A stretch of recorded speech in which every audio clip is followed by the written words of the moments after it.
ಹದ್ದು ಯಾವ ರೀತಿ ತನ್ನ ಮರಿಗಳನ್ನ ತಗೊಳ್ಳೋ ಮರಿಗಳನ್ನ ಹೇಗೆ ಟ್ರೈನ್ ಅಪ್ ಮಾಡುವಂತಾಗ್ತದೋ ಆ ಪ್ರಕಾರ.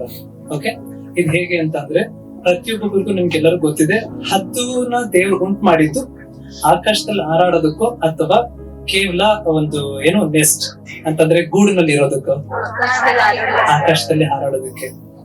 ಆಯ್ತಾ, ನೆನಪಲ್ಲಿ ಇಟ್ಕೊಡಿ, ಯಾವಾಗ ಒಂದು ಗೂಡಿನಲ್ಲಿ ಇರುವಂತ ಹದ್ದಿನ ಮರಿಗಳು ಅಂದ್ರೆ ಈಗ್ಲೆಟ್ಸ್ ಅಂತ ಹೇಳ್ತಾರೆ, ಆಯ್ತಾ, ಅದ್ ಹೇಗಿರುತ್ತೆ ಅಂತಂದ್ರೆ ಯಾವಾಗ್ಲೂ ಸುರಕ್ಷಿತವಾಗಿರುತ್ತೆ. ಯಾಕಂತ ಅಂದ್ರೆ ತಾಯಿ ಒಂದು ಈಗಲ್ ತಾಯಿ ಹದ್ದು ಏನ್ ಮಾಡುತ್ತೆ ಅಂತಂದ್ರೆ ಅದಕ್ಕೆ ಪೋಷಣೆಗಳು ಕೊಡುತ್ತೆ, ಅವಾಗ ತಂದು ಕೊಡುತ್ತೆ. ಅದಕ್ಕೆ ಸುರಕ್ಷಿತವಾಗಿ ಎಲ್ಲಾ ಫೆದರ್ಸ್ ಗಳನ್ನೆಲ್ಲ ಹಾಕಿ, ಲೀವ್ಸ್ ಗಳನ್ನೆಲ್ಲ ಹಾಕಿ ಭದ್ರತೆ ಮಾಡಿ, ಯಾರು ಕೂಡ ಹೋಗ್ತಿರೋ ಜಾಗದಲ್ಲಿ ನಿರ್ಜನವಾಗಿರುವಂತ ಒಂದು ಪ್ರದೇಶದಲ್ಲಿ, ಆಯ್ತಾ, ಈ ಒಂದು ಏನನ್ನ ಗೂಡ್ನ ಮಾಡಿ ಸುರಕ್ಷಿತವಾಗಿಟ್ಟಿರ್ತದೆ. ಇವಾಗ ಹೇಳಿ, ಆ ಹದ್ದಿನ ಮರಿಗೆ ಆ ಜಾಗ ಸುರಕ್ಷತೆನೋ ಅಲ್ವೋ? ಓಕೆ, ಈಗ ನೆಕ್ಸ್ಟ್, ಹದ್ದು ಬಯಸುತ್ತೆ ಹದ್ದಿನ ಹಾಗೆ ತನ್ನ ಮರಿನೂ ಕೂಡ ಹಾರಾಡ್ಬೇಕು ಅಂತ. ಆದ್ರೆ ಹದ್ದಿನ ಮರಿಗೆ ಯಾವ್ದು ಕಂಫರ್ಟಬಲ್? ಗೂಡಲ್ಲಿರುವಂತದ್ದು. ಆಯ್ತಾ, ಇದೇ ತರ ಇಷ್ಟೆಲ್ಲ ವರ್ಷಗಳು ಕಳೆದ್ರು ಅದ್ ಹೇಗ್ ಕಂಫರ್ಟಬಲ್ ಅಲ್ಲಿ ನೀವಿದ್ದೀರಾ? ಇಲ್ಲಿರೋರು ಅನೇಕರಲ್ಲಿ 30+ ಗಿಂತ ಜಾಸ್ತಿ, 30 ವರ್ಷಕ್ಕಿಂತ ಹೆಚ್ಚಿನವರು ಇಲ್ಲಿದ್ದೀವಿ.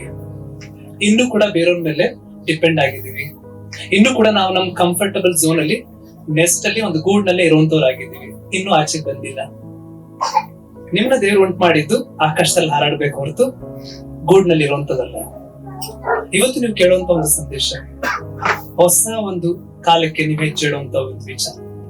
ಈ ಒಂದು ಹೊಸ ಕಾಲಕ್ಕೆ ನೀವು ಹೆಜ್ಜೆಡೋದ್ರ ಮೂಲಕ ನಿಮ್ಮ ಜೀವಿತದಲ್ಲಿ ಅನೇಕ ಬದಲಾವಣೆಗಳು ಈ ವರ್ಷದ ಪ್ರಾರಂಭದಲ್ಲಿ. ವರ್ಷದ ಅಂತ್ಯ ತನಕ ನೀವು ಕಾಯ್ಬೇಡಿ. ವರ್ಷದ ಅಂತ್ಯ ತನಕ ನೀವು ಕಾದ್ರೆ, ಆಯ್ತಾ, ಒಂದು ನಿಮ್ಮೆಲ್ಲರಿಗೂ ಗೊತ್ತಿದಿಲ್ಲ ಹಳೆ ಕತೆ, ಯಾವ ತರ ಒಂದು ಇರುವೆಗೂ ಮತ್ತೆ ಇನ್ನೊಂದು ಯಾವ್ದು ಮಿಡತೆನ, ಕ್ಯಾಟರ್ಪಿಲ್ಲರ್ ಅಂದ್ರೆ ಕಂಬಳಿ ಹುಳ, ಅವೆರಡರು ಗೊತ್ತಲ್ಲ, ಸಮಯನೆಲ್ಲ ವ್ಯರ್ಥ ಮಾಡಿ ಕಡೆಯದಾಗಿ ತನ್ನ ಗೂಡನ್ನ ಸುರಕ್ಷತೆ ಮಾಡ್ಕೊಳಕ್ ಹೋಗೋಷ್ಟ್ರೊಳಗಡೆ ಅದ್ರ ಸಮಯ ಮುಗ್ದೋಯ್ತು.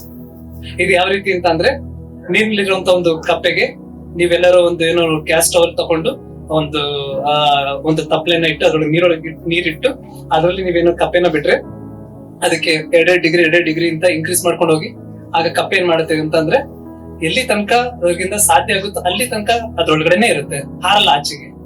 ಸ್ವಲ್ಪ ಬಿಸಿ ತಾಕ ಜಾಸ್ತಿ ಆದಷ್ಟು, ತಾಪಮಾನ ಜಾಸ್ತಿ ಆದಷ್ಟು ಅದ್ ಹಾರಲ್ಲ, ತಡ್ಕೊಳುತ್ತೆ, ಸಹಿಸ್ಕೊಳುತ್ತೆ. ಎಲ್ಲಿ ತನಕ ಸಹಿಸ್ಕೊಳುತ್ತೆ ಅಂತಂದ್ರೆ ತನ್ನಿಂದ ಎಲ್ಲಿ ತನಕ ಆಗುತ್ತೋ ಅಲ್ಲಿ ತನಕ, ಬಿಸಿ ಆದಷ್ಟು ಇನ್ನೂ ತನ್ನ ಎಫರ್ಟ್ ಎಲ್ಲ ಹಾಕುತ್ತೆ. ಆಯ್ತಾ, ಪೂರ್ತಿ ಎಫರ್ಟ್ ಹಾಕಿ ತಡ್ಕೊಳ್ತಾ ಇರ್ತದೆ. ಕಡೆಯದಾಗಿ ಗೊತ್ತಾಗುತ್ತೆ, ಈಗ ನಾನು ಎಫರ್ಟ್ ಹಾಕೋದಲ್ಲ, ಇಲ್ಲಿಂದ ಹಾರಬೇಕು ಅಂತ. ಅಷ್ಟರೊಳಗಡೆ ಅದ್ರ ಬಲ ಎಲ್ಲ ಕಳ್ಕೊಂಡಿರುತ್ತೆ, ಸತ್ತೋಗುತ್ತೆ. ಕಳೆದ ವರ್ಷದಲ್ಲಿ ಈ ವರ್ಷದ ಪ್ರಾರಂಭದಲ್ಲಿ ನಾನು ನಿಮ್ಗೆ ತಿಳಿಸ್ಕೊಟ್ಟಿದ್ದೆ ಏನಂತ, ಅನ್ಲೀಶ್ ಯುವರ್ ಫುಲ್ ಪೊಟೆನ್ಶಿಯಲ್ ಅಂತ. ನಿಮ್ಮ ಪೂರ್ಣ ಸಾಮರ್ಥ್ಯನ ನೀವು ಹೊರತುಪಡಿಸಿ ವರ್ಷ ಅಂತ. ಎಷ್ಟು ಜನ ಹೊರತುಪಡಿಸಿದ್ರು ನಂಗೆ ಗೊತ್ತಿಲ್ಲ. ಎಷ್ಟು ಜನ ನಿಮ್ಮಲ್ಲಿ ಇರುವಂತ ಟ್ಯಾಲೆಂಟ್ಸ್ ಗಳನ್ನ ಆಚೆಗೆ ತಂದ್ರು ನಂಗೆ ಗೊತ್ತಿಲ್ಲ. ಎಷ್ಟು ಜನ ನಿಮ್ ಕರೆಗಳ ಪ್ರಕಾರವೇ ನೀವು ನಡೆಯೋದಕ್ಕೆ ಮನಸ್ಸು ಮಾಡಿದ್ರು ಅದು ಕೂಡ ಗೊತ್ತಿಲ್ಲ. ಯಾಕಂದ್ರೆ ನಾನು ನಿಮ್ಗೆ ಹೇಳಿದ್ದೆ, ಈ ವರ್ಷ ಕಡೆ ವರ್ಷ ನಮ್ದಾಗಿದ್ರೆ ನಾವೇನ್ ಮಾಡುವಂತವ್ರಾಗಿರ್ಬೇಕು ಅಂತ ಅಂದ್ರೆ, ನಮ್ಮ ಸಮಾಧಿಗಳಿಗೆ ದುಃಖ ಬರ್ಬೇಕು, ಈ ವ್ಯಕ್ತಿ ಬರೋದ್ರಿಂದ ನನ್ಗೇನು ಲಾಭ ಇಲ್ಲ ಅಂತ. ಕಳೆದ ವರ್ಷ ನಾನು ಪ್ರಾರಂಭದಲ್ಲಿ ಒಂದು ಪ್ರಶ್ನೆ ಕೇಳಿದ್ದೆ. ಏನಂತ ಕೇಳಿದ್ದೆ? ಇಡೀ ಪ್ಲಾನೆಟ್ ಅಲ್ಲಿ ಇರುವಂತ ಒಂದು ವೆಲ್ತಿಯೆಸ್ಟ್ ಸ್ಪಾಟ್ ಯಾವುದು ಅಂತ ಕೇಳಿದ್ದೆ. ನೆನಪಿದೆಯಾ? ಎಲ್ಲರೂ ಒಂದೊಂದು ಉತ್ತರ ಕೊಟ್ಟಿದೆ. ಆದ್ರೆ ಕಡೆಯದಾಗಿ ಒಂದು ಉತ್ತರ ಹೇಳಿದೆ. ಯಾವ್ದದು? ಸ್ಮಶಾನ. ಯಾಕಂದ್ರೆ ಸ್ಮಶಾನದಲ್ಲಿ ಎಷ್ಟೋ ವ್ಯಕ್ತಿಗಳು ಅವರು ತಾವು ತಮ್ಮ ಸಾಮರ್ಥ್ಯನ ಬಳಸದೆ ಹೋಗಿರುವಂತವ್ರು ಉಂಟು. ಇವತ್ತು ನಾನು ನಿಮ್ಗೆ ಹೇಳ್ತಿರೋದು ಅಷ್ಟೇ, ಏನಂತಂದ್ರೆ ನೀವು ಕೋಳಿ ಮರಿಗಳಲ್ಲ. ಕೋಳಿ ಮರಿಗಳು ಎಷ್ಟೇ ಪ್ರಯತ್ನ ಪಟ್ರು ಹಾರ್ಬೇಕಂತ ಬಯಸುತ್ತೆ, ಆದ್ರೆ ಹಾರಕ್ಕಾಗತ್ತಾ? ಎತ್ತರದಲ್ಲಿ ಹಾರ್ಬೇಕಂತ ಬಯಸಿದ್ರು ಕೂಡ ಅವುಗಳ ಹಾರಕ್ಕಾಗಲ್ಲ, ಅವುಗಳಲ್ಲಿ ಸಾಮರ್ಥ್ಯ ಇಲ್ಲ. ಆದ್ರೆ ನೀವು ಕೋಳಿ ಮರಿಗಳಲ್ಲ, ನೀವು ಹದ್ದಿನ ಮರಿಗಳು. ಹದ್ದಿನ ಮರಿಗಳು ಹಾರುತ್ತೆ. ಯಾಕತ್ತ? ಕಾರಣ ಇಷ್ಟೇ, ಹದ್ದಿನ ಮರಿಲಿ ಹದ್ದಿನ DNA ಇದೆ. ದೇವ್ರು ನಮ್ನೆಲ್ಲ ಉಂಟು ಮಾಡಿರುವಂತದ್ದು ಯಾರ ಸ್ವರೂಪದಲ್ಲಿ? ಆತನ ಸ್ವರೂಪದಲ್ಲಿ. ಹಾಗಾದ್ರೆ ಯಾರ DNA ಇದೆ? ಆತನ DNA ಇದೆ. ಹಾಗಾದ್ರೆ ನೀನ್ ಆಳ್ವಿಕೆ ಮಾಡುವಂತ ವ್ಯಕ್ತಿ ಆಗ್ಬೇಕು.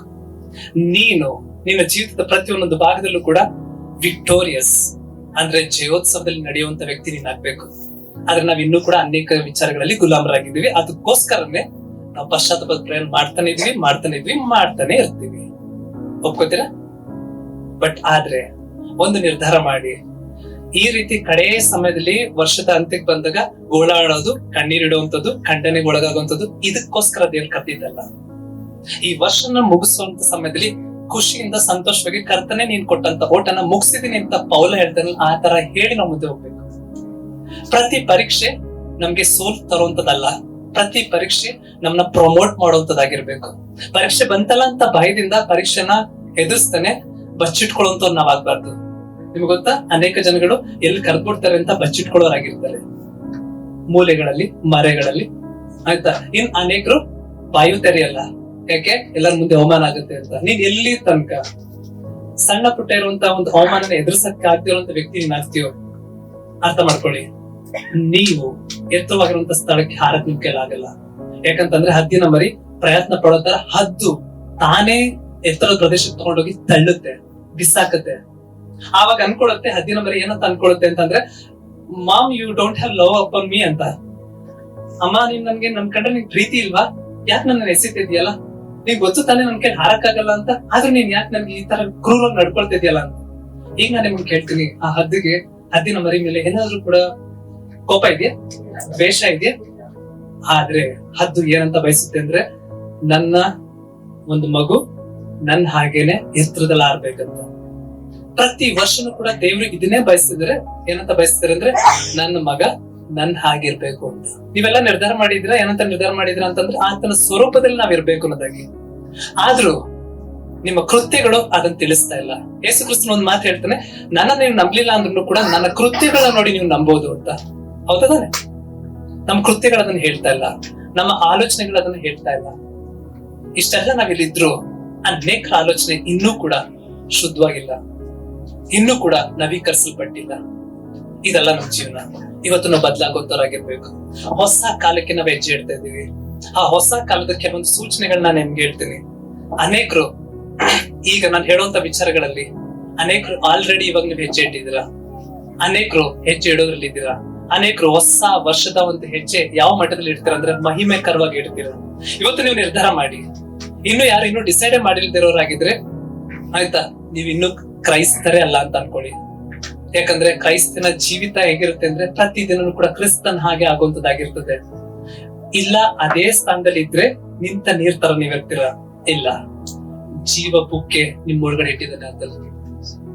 ಆ ಕಾರಣಕ್ಕೆ ಹೇಳ್ತಿದ್ದೀನಿ, ಹೊಸ ಕಾಲಕ್ಕೆ ಇರುವಂತ ಕೆಲವೊಂದು ಗುರುತುಗಳನ್ನ ಹೇಳ್ತೀನಿ, ಕೆಲವೊಂದು ಸೂಚನೆಗಳನ್ನ ಹೇಳ್ತೀನಿ. ಆಲ್ರೆಡಿ ನೀವೇನಾರು ಅಲ್ಲಿ ಇರೋದೇ ಆದ್ರೆ ದೇವರಿಗೆ ಸ್ತೋತ್ರ. ಇಲ್ವಾ, ಕರ್ತನ ನಿಮ್ ಮನ್ಸಲ್ಲಿ ನೀವು ಕೇಳ್ಕೊಡಿ, ನಾನು ಕೂಡ ಹೊಸ ಕಾಲಕ್ಕೆ ಹೆಜ್ಜೆ ಇಡ್ಬೇಕು, ಸಾಕಾಗ್ಬಿಟ್ಟಿದೆ ನಂಗೆ ಈ ಕಾಲ. ಎಲ್ಲಿ ತನಕ ನೀನ್ ಕೇಳ್ಕೊಳಲ್ವೋ ಅಲ್ಲಿ ತನಕ ಆತನು ನಿನ್ನ ಜೀವಿತದಲ್ಲಿ ಹಸ್ತಕ್ಷೇಪ ಮಾಡೋದಕ್ ಆಗಲ್ಲ. ಎಲ್ಲಿ ತನಕ ನಿನಗೆ ನಿನ್ ಜೀವನ ಬೋರ್ ಹಿಡಿಯಲ್ವೋ ಅಲ್ಲಿ ತನಕನು ಕರ್ತನು ನಿನ್ನ ಸಮ್ಮುಖದಲ್ಲಿ ಬಂದು ಮಾಡಕ್ ಆಗಲ್ಲ. ನಿಮ್ಗೆ ಏನಾಗಿದೆ ಅಂತ ಅಂದ್ರೆ ನಿಮ್ಗೆ ಅದು ಕಂಫರ್ಟಬಲ್ ಆಗಿದೆ, ಇದೇ ನನ್ ಜೀವನ ಸಾಕಾಗಿದೆ. ಅದಕ್ಕೆ ತಾನೇ ಅನೇಕರು ದೇವ್ರು ನಿಮ್ನ ಕರೆದಾಗ ನೀವು ಅನೇಕ ಕಾರಣಗಳನ್ನ ಕೊಡ್ತೀರಾ, ಅನೇಕ ನೆಪಗಳನ್ನ ಕೊಡ್ತೀರಾ. ಅಲ್ಲ, ದೇವ್ರಿಗೆ ನೀನೇ ಬೇಕಾಗಿದೆ. ಎಲ್ಲಿ ತನಕ ಇನ್ನೂ ಕೂಡ ದೇವ್ರನ್ನ ಸತಾಯಿಸುವಂತದ್ ನಾವಾಗ್ಬೇಕು, ಎಲ್ಲಿ ತನಕ ದೇವ್ರನ್ನ ವೆಯ್ಟ್ ಮಾಡುವಂತ ನಾವ್ ಹೇಳೋರಾಗಿರ್ಬೇಕು. ಯಾಕಂದ್ರೆ ಸತ್ಯವೇದ ಹೇಳುತ್ತೆ, ದೇವ್ರು ನಿಮ್ಗೋಸ್ಕರ ವೇಟ್ ಮಾಡೋದಲ್ಲ, ನಾವ್ ಆತನ್ಗೋಸ್ಕರ ವೇಟ್ ಮಾಡ್ಬೇಕಂತ. Those who wait upon the Lord, their strength will be renewed. ಯಾರು ಕರ್ತನಿಗಾಗಿ ಕಾಯೋರಾಗಿರ್ತಾರ ಅವರ ಬಲ ನವೀಕರಿಸಲ್ಪಡ್ತದೆ. ಈಗ ನಾನು ಹೇಳುವಂತ ಕೆಲವೊಂದು ಸೂಚನೆಗಳು, ಕೆಲವೊಂದು ಚಿಹ್ನೆಗಳು, ಕೆಲವೊಂದು ಗುರುತುಗಳು ನೀನು ಹೊಸ ಕಾಲಕ್ಕೆ ಹೆಜ್ಜೆಟ್ಟಿದೆ ಅನ್ನೋದನ್ನ ತಿಳಿಸ್ಕೊಡ್ತದೆ. ಮೊದಲನೇದಾಗಿ ತಗೊಳ್ಳಿ, ಸಾಧ್ಯ ಆದ್ರೆ ಬರ್ಕೊಳ್ಳೋದಿದ್ರೆ ನೋಟ್ಸ್ ಮಾಡ್ಕೊಳ್ಳಿ. ಮೊದಲನೇದು, ನಿಮ್ಮ ಆಸೆ ಆಕಾಂಕ್ಷೆಗಳು ಬದಲಾಗುತ್ತೆ, ಶಿಫ್ಟ್ ಬರುತ್ತೆ. ಎಲ್ಲಿ ಶಿಫ್ಟ್ ಬರುತ್ತೆ? ನಿಮ್ಮ ಡಿಸೈರ್ಸ್, ಆಯ್ತಾ? ನಿಮ್ಮ ಡಿಸೈರ್ಸ್ ಗಳು ಬದಲಾಗುತ್ತೆ. ಓಕೆ, ವಾಕ್ಯ ತಗೊಳ್ಳಿ. ಫಿಲಿಪ್ಪಿಯರಿಗೆ ಬರೆದ ಪತ್ರಿಕೆ 2ನೇ ಅಧ್ಯಾಯ 13ನೇ ವಾಕ್ಯ. ಯಾಕೆಂದರೆ ದೇವರೇ ತನ್ನ ಸುಚಿತ್ತವನ್ನು ನೆರವೇರಿಸಬೇಕೆಂದು ನಿಮ್ಮಲ್ಲಿ ಉದ್ದೇಶವನ್ನು ಪ್ರಯತ್ನವನ್ನು ಉಂಟು ಮಾಡುವವನಾಗಿದ್ದಾನೆ. ಓಕೆ, ಮೊದಲನೇದು, ನಿಮ್ಮಲ್ಲಿರುವಂತ ಉದ್ದೇಶಗಳು, ನಿಮ್ಮಲ್ಲಿರುವಂತ ಪ್ರಯತ್ನಗಳು ಬದಲಾಗುತ್ತೆ. ಯಾವಾಗ ನೀನು ಹೊಸ ಕಾಲಕ್ಕೆ ಹೆಜ್ಜೆ ಇಡ್ತೀಯೋ ನಿನ್ನ ಉದ್ದೇಶಗಳು, ನಿನ್ನ ಪ್ರಯತ್ನಗಳು ಅಂದ್ರೆ ನಿನ್ನ ಪ್ರಾಮುಖ್ಯತೆಗಳು ಬದಲಾಗುತ್ತೆ, ನಿನ್ನ ಪ್ರಿಯಾರಿಟೀಸ್ ಗಳು ಬದಲಾಗುತ್ತೆ. ಇಲ್ಲಿ ತನಕ ನೀನ್ ಮಾಡ್ಕೊಂಡಿದ್ದಂತ ಪ್ರಿಯಾರಿಟೀಸ್ ಗಳು ಈಗ ಬದಲಾಗುತ್ತೆ. ಇದು ನಿನಗೆ ತಿಳಿಸ್ಕೊಡ್ತಿದೆ ನೀನು ಹೊಸ ಕಾಲಕ್ಕೆ ಹೆಜ್ಜೆ ಇಡ್ತಿದ್ಯಾ ಅನ್ನೋದಾಗಿ. ಇದು ಮೊದಲನೇ ಪಾಯಿಂಟ್. ಎರಡನೇ ಪಾಯಿಂಟ್, ಪ್ರಕಟಣೆ 3ನೇ ಅಧ್ಯಾಯ 8ನೇ ವಾಕ್ಯ. ಪ್ರಕಟಣೆ 3ನೇ ಅಧ್ಯಾಯ 8ನೇ ವಾಕ್ಯ.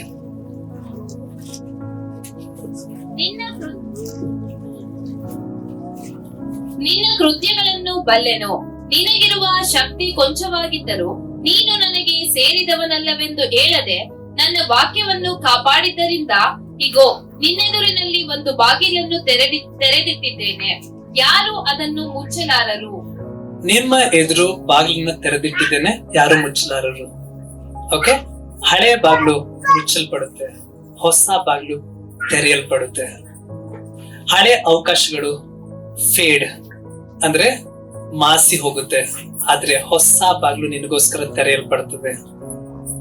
ದೇವರು ಬಯಸಿದರೆ ಹೊಸ ಸೀಸನ್ಗೆ ನಿಮ್ಗೆ ಎಂಟ್ರಿ ಕೊಡೋದಕ್ಕೆ, ಬಾಗಿಲು ತೆರೆಯೋದಕ್ಕೆ. ಇದು ಎರಡನೇ ಸೂಚನೆ.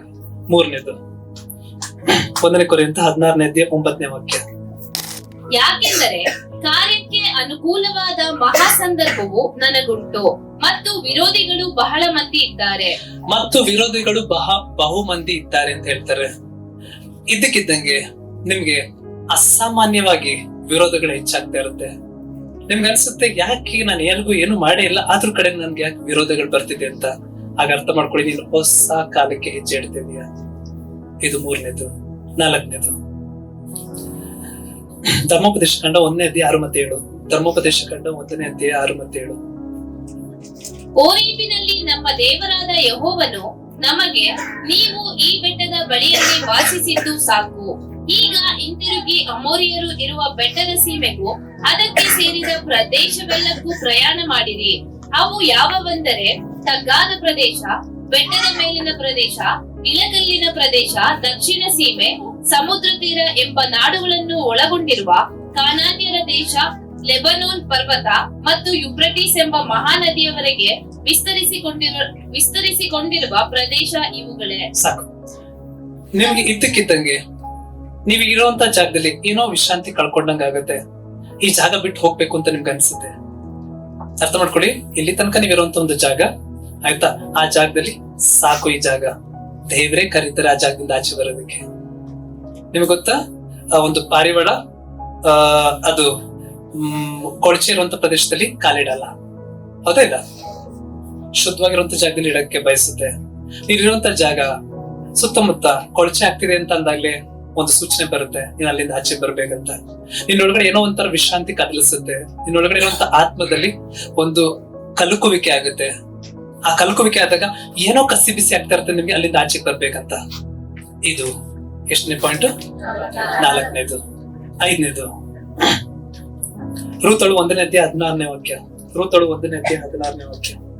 ಹಾಗೆಯೂ ನಿನ್ನನ್ನು ಬಿಟ್ಟು ಹಿಂತಿರುಗಬೇಕೆಂದು ನನ್ನನ್ನು ಒತ್ತಾಯಪಡಿಸಬೇಡ. ನೀನು ಎಲ್ಲಿಗೆ ಹೋದರೂ ನಾನು ಅಲ್ಲಿಗೆ ಬರುವೆನು, ನೀನು ವಾಸಿಸುವಲ್ಲೇ ನಾನು ವಾಸಿಸುವೆನು. ನಿನ್ನ ಜನರೇ ನನ್ನ ಜನರು, ನಿನ್ನ ದೇವರೇ ನನ್ನ ದೇವರು. ಓಕೆ, ಈಗ 5ನೇ ಪಾಯಿಂಟ್ ಏನಂತ ಹೇಳ್ತಿದೆ ಅಂದ್ರೆ, ನಿಮ್ಮ ಸಂಬಂಧಗಳು ಬದಲಾಗುತ್ತೆ. Your relationships are going to change. ಏನ್ ಬದಲಾಗುತ್ತೆ ಅಂತಂದ್ರೆ, ನಿಮ್ಮ ಹಳೆ ಸಂಬಂಧ, ಯಾರ ಜೊತೆ ನಿಮ್ಗಿರುವಂತ ಸಂಬಂಧ, ದೇವರು ಅಲ್ಲಿ ಕತ್ತಿನ ಇಡ್ತಾರೆ. ಯಾಕೆ? ಇದು ನೂತನವಾಗಿರುವಂತ ಒಂದು ಸಂಬಂಧಕ್ಕೆ ದೇವ್ರು ಬೆಸಿಬೇಕಂತ ಬಯಸಿರ್ತಾರೆ. ಅದಕ್ಕೆ ರೂತಳನ್ನ ಅಲ್ಲಿ ಹೇಳ್ತಾರೆ, ರೂತಳು ಅವಳು ತನ್ನ ಚರಿತ್ರೆನೆ ಬದಲಾಯಿಸ್ಕೊಳ್ಳುವಂತ ವಿಚಾರ. ನಿನ್ನ ಜನಗಳೇ ನನ್ನ ಜನಗಳು, ನಿನ್ನ ದೇವರೇ ನನ್ನ ದೇವರು. ಸಂಬಂಧ ಬದಲಾಯ್ತು. ಇವಾಗ ಅವಳಿಗಿದ್ದಂತ ಒಂದು ಹಳೆಯ ಸಂಬಂಧ ದೇವ್ರೇನ್ ಮಾಡೋದು ಗೊತ್ತಾ? ಸಂಪೂರ್ಣ ಬೇರ್ಪಡಿಸಿದ್ರು. ನಿಮ್ಮಲ್ಲಿ ಯಾರೋ ಒಬ್ರು ಜೀವಿತದಲ್ಲಿ ನೀವು ಇನ್ನೂ ಆ ಹಳೆ ಸಂಬಂಧದಲ್ಲೇ ಇರುವಂತರಾಗಿದ್ರೆ, ದೇವ್ರ ನಿಮ್ಗೆ ಕೊಡ್ತಿರುವಂತ ಒಂದು ಕರೆ ಏನು ಅಂದ್ರೆ, ಆ ಸಂಬಂಧನ ಬಿಟ್ಟು ಬನ್ನಿ.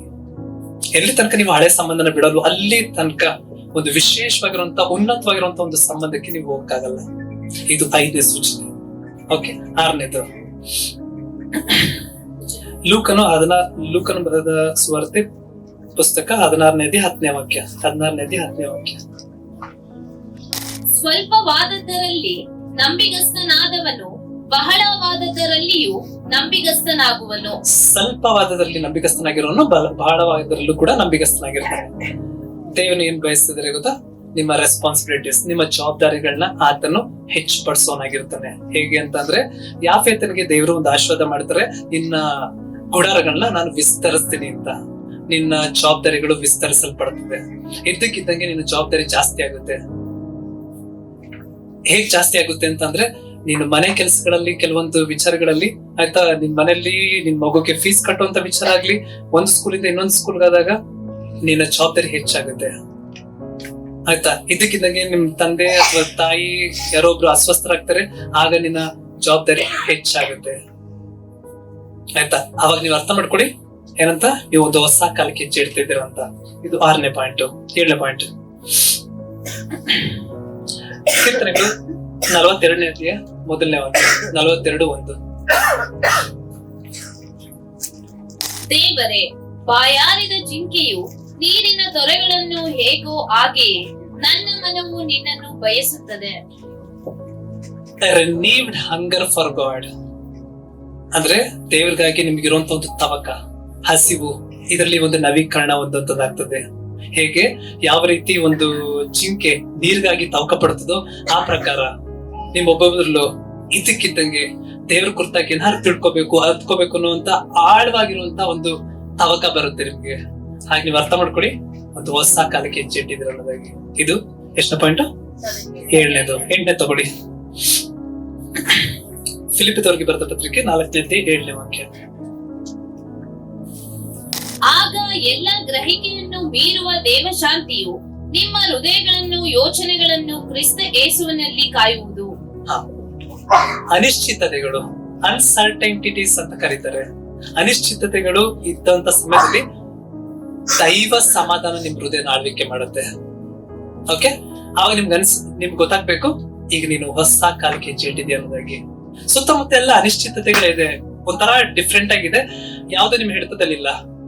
ಬಟ್ ಆದ್ರೂ ನಿನ್ನೊಳಗಡೆ ಒಂದು ದೈವಿಕವಾಗಿರುವಂತ ಒಂದು ಸಮಾಧಾನ ಇದೆ. ಓಕೆ, ಇದು 8ನೇದು. 9ನೇ ತಗೊಳ್ಳಿ. ಫಿಲಿಪ್ಪಿದವರಿಗೆ ಬರೆದ ಪತ್ರಿಕೆ 4ನೇ ಅಧ್ಯಾಯ 19ನೇ ವಾಕ್ಯ. ನನ್ನ ದೇವರು ಕ್ರಿಸ್ತ ಯೇಸುವಿನ ಮೂಲಕ ತನ್ನ ಪ್ರಭಾವದ ಐಶ್ವರ್ಯಕ್ಕೆ ತಕ್ಕ ಹಾಗೆ ನಿಮ್ಮ ಪ್ರತಿಯೊಂದು ಕೊರತೆಯನ್ನು ನೀಗಿಸುವನು. ನಿಮ್ಮ ಪ್ರತಿಯೊಂದು ಕೊರತೆಗಳನ್ನ, ವಿಶೇಷವಾಗಿ ಆರ್ಥಿಕವಾಗಿರುವಂತ ಒಂದು ಒದಗಿಸುವಿಕೆ ನಿಮಗೆ ಸಿಗುತ್ತೆ. ನಿಮಗೆ ಜ್ಞಾನದ ಕೊರತೆ ಇರಲಿ ಅಥವಾ ಆರ್ಥಿಕತೆ ಕೊರತೆ ಇರಲಿ, ಯಾವುದೇ ಕೊರತೆಗಳಿದ್ರು ಆತನ ಪ್ರಭಾವದ ಐಶ್ವರ್ಯಕ್ಕೆ ತಕ್ಕಾಗಿ ಅದನ್ನು ಸಂಧಿಸ್ತಾನೆ. ಹಾಗೆ ನಿಮಗೆ ಗೊತ್ತಾಗ್ಬೇಕು, ನೀನು ಹೊಸ ಕಾಲಕ್ಕೆ ಹೆಜ್ಜೆ ಇಟ್ಟಿದೆ ಅನ್ನೋದಾಗಿ ಆಯ್ತಾ. 9ನೇದು. 10ನೇದು, ಹಿಬ್ರಿದವರಿಗೆ ಬರೆದ ಪತ್ರಿಕೆ 11ನೇ ಅಧ್ಯಾಯ 8ನೇ ವಾಕ್ಯ. 11:8. ನಂಬಿಕೆಯಿಂದಲೇ ಅಬ್ರಾಹಮನು ಕರೆಯಲ್ಪಟ್ಟ ಕೂಡಲೇ ಕರೆದಾತನ ಮಾತನ್ನು ಕೇಳಿ ತಾನು ಬಾಧ್ಯವಾಗಿ ಹೊಂದಬೇಕಾಗಿದ್ದ ಸ್ಥಳಕ್ಕೆ ಹೊರಟು ಹೋದನು. ತಾನು ಹೋಗಬೇಕಾದ ಸ್ಥಳವು ಯಾವುದೆಂದು ತಿಳಿಯದೆ ಹೊರಟನು. ತಾನು ಹೋಗಬೇಕಾಗಿರುವಂತ ಒಂದು ಸ್ಥಳ ಯಾವುದು ಅಂತ ತಿಳಿದೇ ಇದ್ದವನಾಗಿದ್ದನು ಅಂತ ಹೇಳ್ತಾರೆ. ಯಾರಿಗೆ? ಅಬ್ರಾಹ್ಮನ್ಗೆ. ಇಟ್ ಈಸ್ ಎ ಕಾಲ್. ಏನಕ್ಕೋಸ್ಕರ ಈ ಒಂದು ಕರೆ ಬರ್ತಿದೆ ಅಂತಂದ್ರೆ, ನಂಬಿಕೆ ಹೆಜ್ಜೆ ಇಡ್ಲಿ ನೀನು ಅಂತ. ನಂಬಿಕೆ ಹೆಜ್ಜೆ ನೀನ್ ಇಡ್ಲೇಬೇಕು. ಕೆಲವೊಂದು ವಿಚಾರಗಳು ನಿಮ್ಗೆ ಗೊತ್ತಿರಲ್ಲ, ಅರ್ಥ ಆಗಿರಲ್ಲ, ಏನ್ ಮಾಡ್ಬೇಕಂತ ನಿಮ್ಗೆ ಗೊತ್ತಿರಲ್ಲ, ಪೂರ್ತಿ ನಿಮ್ಗೆ ಪಿಕ್ಚರ್ ಇರಲ್ಲ, ಪೂರ್ತಿ ಕ್ಲಾರಿಟಿ ನಿಮ್ಗೆ ಇರಲ್ಲ. ಆದ್ರೂ ದೇವ್ರು ನಿಮ್ಗೆ ಹೇಳ್ತಾರೆ ಹೆಜ್ಜೆ ಇಡು ಅನ್ನೋದಾಗಿ. ಅಬ್ರಾಮ ಎಲ್ಲಾನು ವಿಚಾರಿಸಿ ಕೂಲಂಕುಷವಾಗಿ ಆಯ್ತಾ, ನೀನು 1 ಅಲ್ಲ 2 ಅಲ್ಲ 3 ಅಲ್ಲ 4 ಅಲ್ಲ ಅನೇಕ ಸೂಚನೆಗಳನ್ನ ಕೊಟ್ಟು ನೀನೇ ಎಳೆದು ಬಂದ್ರೆ ಮಾತ್ರ ನನ್ನ ಆಚೆ ಬರುತ್ತೆ. ಈ ತರ ಹೇಳದ್ನ ಒಬ್ಬ ವ್ಯಕ್ತಿ ನಿಜವಾಗಿ ನಡೆದಂತ ಒಂದು ಘಟನೆ. ಒಂದು ಏನೋ ಫ್ಲಡ್ ಬಂದಿತ್ತು, ಏನೋ ಪ್ರವಾಹ ಬಂದಿತ್ತು. ಆ ಪ್ರವಾಹದ ನಡುವೆ ಆಯ್ತಾ, ಆ ಒಬ್ಬ ವ್ಯಕ್ತಿ ದೇವನ ನಂಬಿರುವಂತ ವ್ಯಕ್ತಿ ಆಯ್ತಾ, ಆ ವ್ಯಕ್ತಿಗೆ ಎಲ್ಲಾ ಕಡೆಯಿಂದನೂ ಕೂಡ ನೀರು ಆವರಿಸಲ್ಪಟ್ಟಿದೆ. ಅವಳು ಪ್ರಾರ್ಥನೆ ಮಾಡ್ತಿದ್ದಾಳೆ. ಏನಂತ ಪ್ರಾರ್ಥನೆ ಮಾಡಿ, ದೇವ್ರೆ ನಂಗೆ ಸಹಾಯ ಮಾಡು ಅಂತ. ಈಗ ದೇವ್ರ ಏನ್ ಮಾಡಿದ್ರು ಅಂತಂದ್ರೆ, ದೇವ್ರು ಒಂದು ರಕ್ಷಣಾ ದಳನ ಕಳ್ಸಿದ್ರು. ಓಕೆ, ಆ ರಕ್ಷಣಾ ದಳ ಬಂತು. ಬನ್ನಿ ನಾನ್ ನಿಮ್ನ ಸೇವ್ ಮಾಡ್ತೀವಿ ಬನ್ನಿ ಅಂತ. ಇಲ್ಲ ನಾನ್ ಪ್ರಯಾಣ ಮಾಡ್ತೀನಿ, ನಾನ್ ಬರಲ್ಲ, ನನ್ಗೆ ನಾನ್ ದೇವ್ರು ಕಾಪಾಡ್ತಾರೆ. ಓಕೆ, ಎಷ್ಟೋ ಪ್ರಯತ್ನ ಪಟ್ರು, ಎಷ್ಟೋ ಬಲವಂತ ಮಾಡಿದ್ರು, ಅವ್ರು ಕೇಳಲಿಲ್ಲ, ಅವ್ರು ಬರ್ಲಿಲ್ಲ. ಕಡೆದಾಗಿ ಆ ಪ್ರವಾಹದ ಮಟ್ಟ ಹೆಚ್ಚಾಯ್ತು, ಅವ್ರು ಸತ್ತೋದ್ರು. ಈಗ ಪ್ರಶ್ನೆ ಕೇಳಿದ್ರು ಅವ್ರ ಕುರಿತಾಗಿ, ಅವ್ರ ಜೀವನ ಏನು ಅನ್ನೋದಾಗಿ. ಆಗ ದೇವ್ರ ಹತ್ರ ಅವ್ರ ಪ್ರಶ್ನೆ ಕೇಳಿದಾಗ ದೇವ್ರ ಅವ್ರಿಗೆ ಉತ್ತರ ಕೊಟ್ಟಿದ್ ಏನ್ ವಿಚಾರ ಅಂತ ಅಂದ್ರೆ, ನಾನೇ ಕಳ್ಸಿಕೊಟ್ಟಿದ್ನಲ್ಲ, ಯಾಕೆ ಸ್ವೀಕರಿಸ್ಲಿಲ್ಲ ನೀನು? ಇಲ್ಲ, ನೀವ್ ಬರ್ತೀರಾ, ನಾನೇ ಆ ಮೂಲಕ ಬಂದಿದ್ದು ಅನ್ನೋದಾಗಿ ಹೇಳ್ತಾರೆ. ಅನೇಕರ ಜೀವಿತದಲ್ಲಿ ನಂಬಿಕೆ ಹೆಜ್ಜೆ ಇಡ್ಬೇಕಾಗುತ್ತೆ. ಕೆಲವೊಂದು ವಿಚಾರ ನಮ್ಗೆ ಅರ್ಥ ಆಗಿರಲ್ಲ, ಬಟ್ ಆದ್ರೂ ನಿಮ್ಮ ನಂಬಿಕೆ ಹೆಜ್ಜೆನ ಹಾಕೋದ್ರಲ್ಲಿ ಬಿಡ್ಬೇಡಿ, ತಡ ಮಾಡ್ಬೇಡಿ. ಇನ್ನೂ ಕಾಯೋಷ್ಟು ಸಮಯ ನಮ್ಗಿಲ್ಲ. ಆಯ್ತಾ? ಈ 10 ಪಾಯಿಂಟ್ ನಾನು ಏನ್ ಹೇಳಿದ್ನು, ಇದು ಕೇವಲ ಒಂದು ಚಿಹ್ನೆ, ಒಂದು ಸೂಚನೆ. ಆದ್ರೆ ಈಗ ಹೊಸ ಕಾಲಕ್ಕೆ ನೀವು ಇಟ್ಟಾಗ, ಹೊಸ ಕಾಲ, new season, same god, same source. ನಾವೆಲ್ಲರೂ ಕೂಡ ಯಾವುದೋ ಒಂದು ಸೋರ್ಸ್ ಇಂದ ನಾವೆಲ್ಲರೂ ಕೂಡ ಹೊಂದ್ಕೊಳ್ತಿದ್ವಿ, ಹೌದಾ ಇಲ್ಲ? ಯಾವುದೇ ವಸ್ತು ತಯಾರಾಗಿದ್ರು ಕೂಡ ಇದಕ್ಕೊಂದು ಸೋರ್ಸ್ ಅಂತ ಇರುತ್ತೆ. ಹಾಗೆ ನಮ್ಮೆಲ್ಲರಿಗೂ ಕೂಡ, ನಾವೆಲ್ಲರೂ ಕೂಡ ಆತನ ಸಂಪನ್ಮೂಲಗಳು. ಯಾರ ಸಂಪನ್ಮೂಲಗಳು? ದೇವರ ಸಂಪನ್ಮೂಲಗಳು. ಹಾಗಾದ್ರೆ ದೇವರೇನಾಗಿದ್ದಾರೆ? ಮೂಲ. ಆತನ ಮೂಲ ಆದ್ರೆ ನಾವು ಸಂಪನ್ಮೂಲ, ಆತನ ಸೋರ್ಸ್ ಆದ್ರೆ ನಾವು ರಿಸೋರ್ಸ್. ಹಾಗಾದ್ರೆ ಈ ರಿಸೋರ್ಸ್ಗೆ ಬೇಕಾಗಿರೋದು ಎಲ್ಲವೂ ಕೂಡ ಎಲ್ಲಿಂದ ಬರಬೇಕು? ಸೋರ್ಸ್ ಇಂದ ಬರಬೇಕು. ಅದಕ್ಕೆ ನೆಕ್ಸ್ಟ್ ನಾನು 5 ಪಾಯಿಂಟ್ ಗಳನ್ನ ಹೇಳ್ತೀನಿ, ಆಯ್ತಾ? 5 ಪಾಯಿಂಟ್ ಅಲ್ಲಿ ಅನೇಕ ವಿಚಾರಗಳನ್ನ ತಿಳಿಸ್ತೀನಿ, ಗಮನ ಕೊಟ್ಟು ಕೇಳಿಸ್ಕೊಳ್ಳಿ. ನ್ಯೂ ಸೀಸನ್, ಸೇಮ್ ಸೋರ್ಸ್ ಅಂತ ಬರ್ಕೊಳ್ಳಿ, ಆಯ್ತಾ? ಒಂದು ವಾಕ್ಯ ಓದ್ಬಿಡಿ, ಯೋಶುವ 1ನೇ ಅಧ್ಯಾಯ 5ನೇ ವಾಕ್ಯ.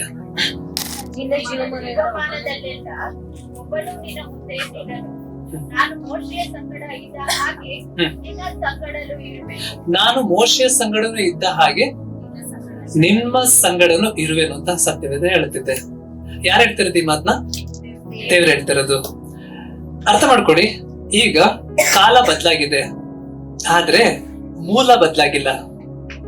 ಯಾಕಂದ್ರೆ ಹಳೆ ಕಾಲದಲ್ಲಿ ಅದೇ ದೇವರಿದ್ದು, ಈಗ ಹೊಸ ಕಾಲಕ್ಕೆ ಬಂದಾಗ ಅದೇ ದೇವರಿರೋದು. ಆದ್ರೆ ವ್ಯಕ್ತಿ ಮಾತ್ರ ಬದಲಾವಣೆ, ವಿಧಾನ ಮಾತ್ರ ಬದಲಾವಣೆ, ಸಿಸ್ಟಮ್ ಮಾತ್ರ ಬದಲಾವಣೆ.